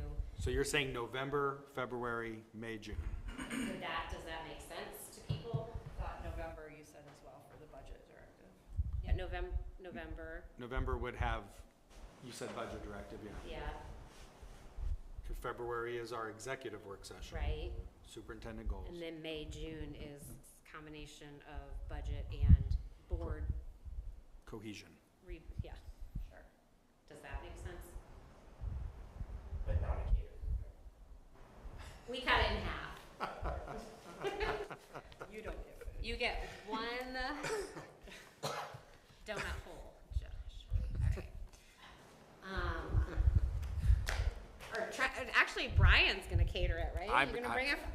Hey, I bought a soft serve ice cream machine. I'll You bring did. it. He really did. I'll All bring right, I it. expect that one. So what other meetings do we need?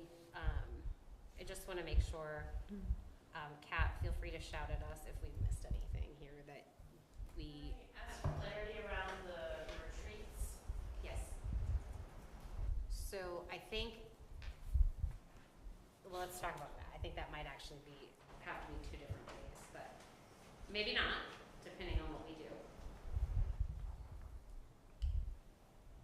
Does anyone have? Well, the retreat, you mean for the self-evaluation?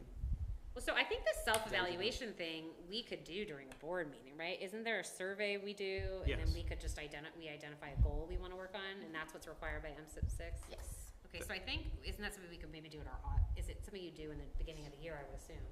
We typically did do last it year in towards, July. yes, so we do it towards the end to Yeah. prepare for the new year. So if we did that at our August meeting, right? Good, or we can send a survey out and then you do the survey and just come back and discuss it. Okay. So that takes care of that retreat. I was suggesting, and I think maybe you've said this too, Brian, like it would be nice when you come onto the board to have some sort of gathering where people can get to know each other that does not involve doing business, right? So that was my idea of like, instead of this, that's what I'm taking to be retreat, is that event. Is that what you were talking about, Kat? Yeah. Okay. Currently, we have 2 retreats on the calendar. And I was just clarifying which one, if one of them you wanted to keep. So we would be. currently have one this month scheduled, and I wanted to, first of all, verify, are we keeping or removing that one? So it's going to move to May. May, June, whenever we decide with the budget one, it would be in one of those months, whichever. So the yellow are the ones we're proposing to remove? I wrote them down already, so I can go back and fix it. Is that generally what? Yeah, I'll go back and fix them. I captured the dates that she wants. Because we do also have those CBA, see, that was what I was saying, we have the CBA meetings in April, right, and in September? September, yeah. They don't have to be in those No, dates, right, but that's yeah. where we've, One I think one April. a semester, right? Yeah. Yes, so that's something to consider too. I was just thinking about, still just trying to clarify my mind, because again, support staff comes all the time in terms of hiring. And then when I think, Josh, when I think about certified staff, and some of the feedback, we're changing our hiring and our interview process. And so I've requested feedback from administrators and principals, and one of the things that they said is just trying to reduce the delay of getting it approved by the board. So I'm just trying to make sure And I think, understand. yeah, I think we said that you can ask for a special, like, virtual meeting just to approve a contract. And that's fine. Yes. Because we just need 4 of us to Yes. show up. At any time during the year. And honestly, yeah, we might be able to do it during the actual daytime then too, so. Madam Yeah. President, can I also ask for clarity, in these yellow highlighted items, our current March meeting occurs during our scheduled spring break. Would the board be comfortable with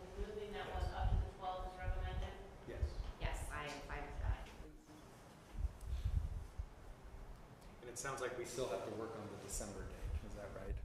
So it doesn't conflict with Hanukkah?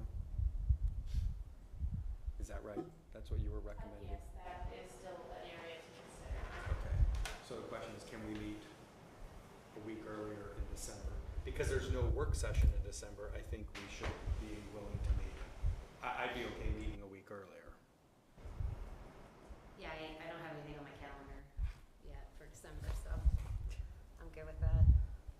Yeah, I mean, I feel like the school calendars get pretty hectic then, but again, Yeah, let's pull, oh yeah, like with like Closer you get to Christmas, the hecticer it capstones gets. and So this would be about a week concerts. earlier, so 12/11. 12/11. But yeah. And then the work session is not gonna happen. So that would be a cancel.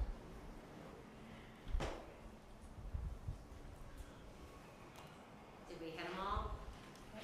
Kat, was Ramadan one that we needed to look at as well for 219? Ramadan is highlighted for your consideration. Which month was it?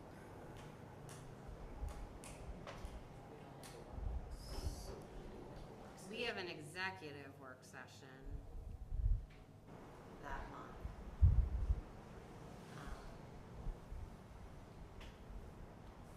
So what would that be?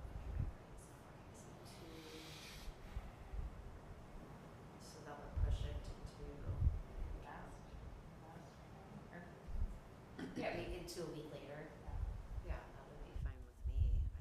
Again, I don't have any. You talk about moving it to the 26th? 26th. I mean, yeah, this far out works for me. He's already clocked that our June meeting is on her birthday, so. All right, was that it? I believe that covers the questions I had. Okay, thank you. So I have Ramadan ending in March 19th, 2026. We have an ending in March. Tuesday, February 17th, or Thursday, March 19th, 2026. Instead of February, but But it occurs during. it's long. Yeah, February it says 17th to there. March 19th. Okay, my apologies. So maybe, would you like to keep it as it was then? That makes sense. During If it's just Ramadan? during it, yes, I think that would be fine. Because it's daytime. That's right. Difference in Keep it. Okay. two and three. All right, anyone have any other calendar thoughts? All right, committee applicant placements. I think we had 2 applicants. We had Linda and Nelson, right? Yes. And I think there's availability. Did you guys last meeting go through to assign placements, like Julie? No. No, Okay, we so have have not. to do that too, for that. All right, so first, I guess, sorry, I'm trying to figure out where. Do we need to do this tonight, or can we table this till the next Well, meeting? I'm fine. I mean, I don't have Yeah, I'm let's- good with Nelson and Linda for whatever their first request was, so I think that's all we have to. Oh, okay. Was everyone else okay with those? Sure. No objection? Do we have to actually do a vote?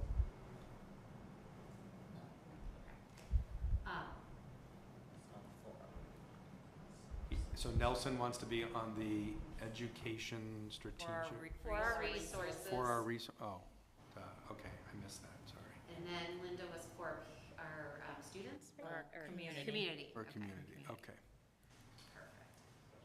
All right, and then maybe just a general question, and if we don't, because I don't think we have to vote on it either, because currently Julie and Loretta do not have a placement on a strategic planning committee.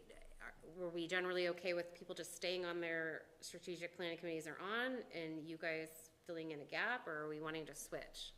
Well, I don't think any of the committees are meeting over the summer. I mean, Yeah. could we, Julie Okay, And Loretta that's should fine. be willing, I mean, they should just be able to look at it and Okay, so decide you what they guys look want. at But it. nothing That's why I starts was- until the For their fall. consideration, though, I wanted to know, I mean, for Oh. them to know. So do we want to generally, okay. All right, we'll move on. All right. Generally, there would be a second person on the SSD governing See, and I- council, so if one of us can't attend, the other one can attend, and right now it's me. But it would be nice if one of the two of you would be interested in being also on SSD governing council.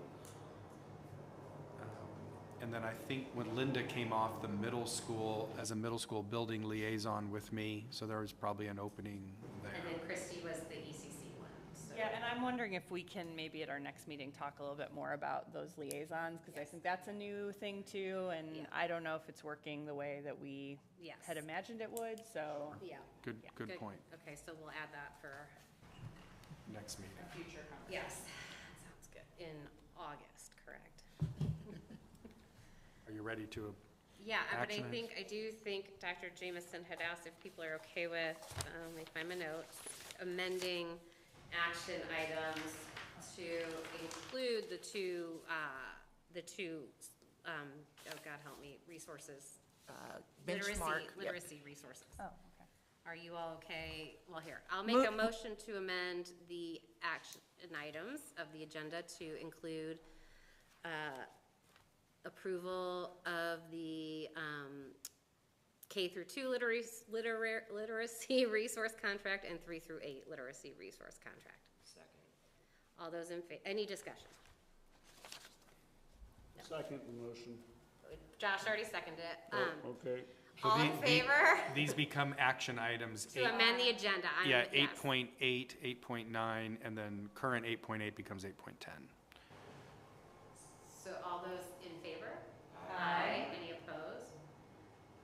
Do I need to do another one to?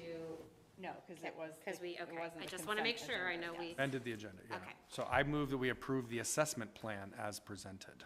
Second. Any discussion? All those in favor? Aye. Any opposed? Any abstentions? All right. I move that we approve the school meal prices as presented. Second. Any discussion? All those in favor? Aye. Aye. Any opposed? Any abstentions? All right. I move that we approve the board policy, KBEA as amended here. As presented? As presented, excuse me, sorry. Second. Okay. Any discussion? All those in favor? Aye. Any opposed? Any abstentions? All right, next. I move to approve the bond project contract for the distributed antenna system as presented. Second. Any discussion? All those in favor? Aye. Any opposed? Any abstentions? All right, next. I move to approve the bond project contract for the ceiling tiles as presented. Second? Any discussion? All those in favor? Aye. Aye. Any opposed? Any abstentions? I move to approve the bond project contract for the scoreboard as presented. Second. Any discussion? All those in favor? Aye. Any opposed? Aye. Is that an opposed, or that was an? That was me opposed. Okay. Any abstentions? Okay. I move to approve the bond project contract for the track and field lighting as presented. Second. Any discussion? I just don't understand why we're doing this. It's $200,000. I understand that we have the money to do it. I just don't. The lights are perfectly good, and they'll last for probably a decade more. I would like to table this until we have more information. Yeah, I think our contractor was asked how many times the lights were used, what's the current lifespan of the lights, and he just said he didn't know the answers, he'd have to get back. So if we could postpone this till maybe the June 26th meeting. You will lose your install window. Yeah, I think that's, you're okay with that? I mean, I've asked repeatedly, is this going to damage the track? The idea is that it will damage the track is what I got, but then tonight I think I got the answer that no, it's probably not going to damage the track. They are dovetailing the install so that they can work together so they don't damage the track. The track is a rubberized, highly compressible surface. Any weight beyond human weight. That's why we don't like bikes on it, because it's concentrated. So the more concentrated and the more heavy equipment is on it, the less likely that track is to last its predicted life. But I think the problem is, and this, I agree with you, Trent, you've asked this question multiple times, but we got a different answer tonight, which is this company has a truck that has a long enough thing that you don't have to go on the track. Is that what that's what I understood? That's sort of what I understood as well. So you don't have, I mean, the answer that's always been given to Trent is you have to do the lights now, or else when you come back, when you put the heavy equipment on, it'll ruin it. But it sounds like the heavy equipment doesn't have to go on the track. It doesn't anymore based on the response that Ray gave. So, That's new information for me as well. yeah, I mean, that's the problem. told me yesterday when I met with him, So, when I the think there is, question came. are people okay tabling it? Well, okay, make your motion. Do we have any options to be able to address this like separately, like you were kind of talking about a one-off meeting for one issue, if you needed to approve it within a window? Well, that was the thing, we have a meeting in a week and a half, so we could, but you think, is that the budget? This came in well under budget. I mean, even Yeah, if it we did. delayed a few months and the budget went up, it's not, I don't think it's gonna wipe out the almost $175,000 of current savings. So I'm not worried if we wait a week. I can't imagine the price would go up that much in a week or two, but. Okay, so we Trent just- made a we- motion to table, someone needs to second it. Second. Okay. Now, sorry, keep going, I just want to make sure we did the right process, or any more.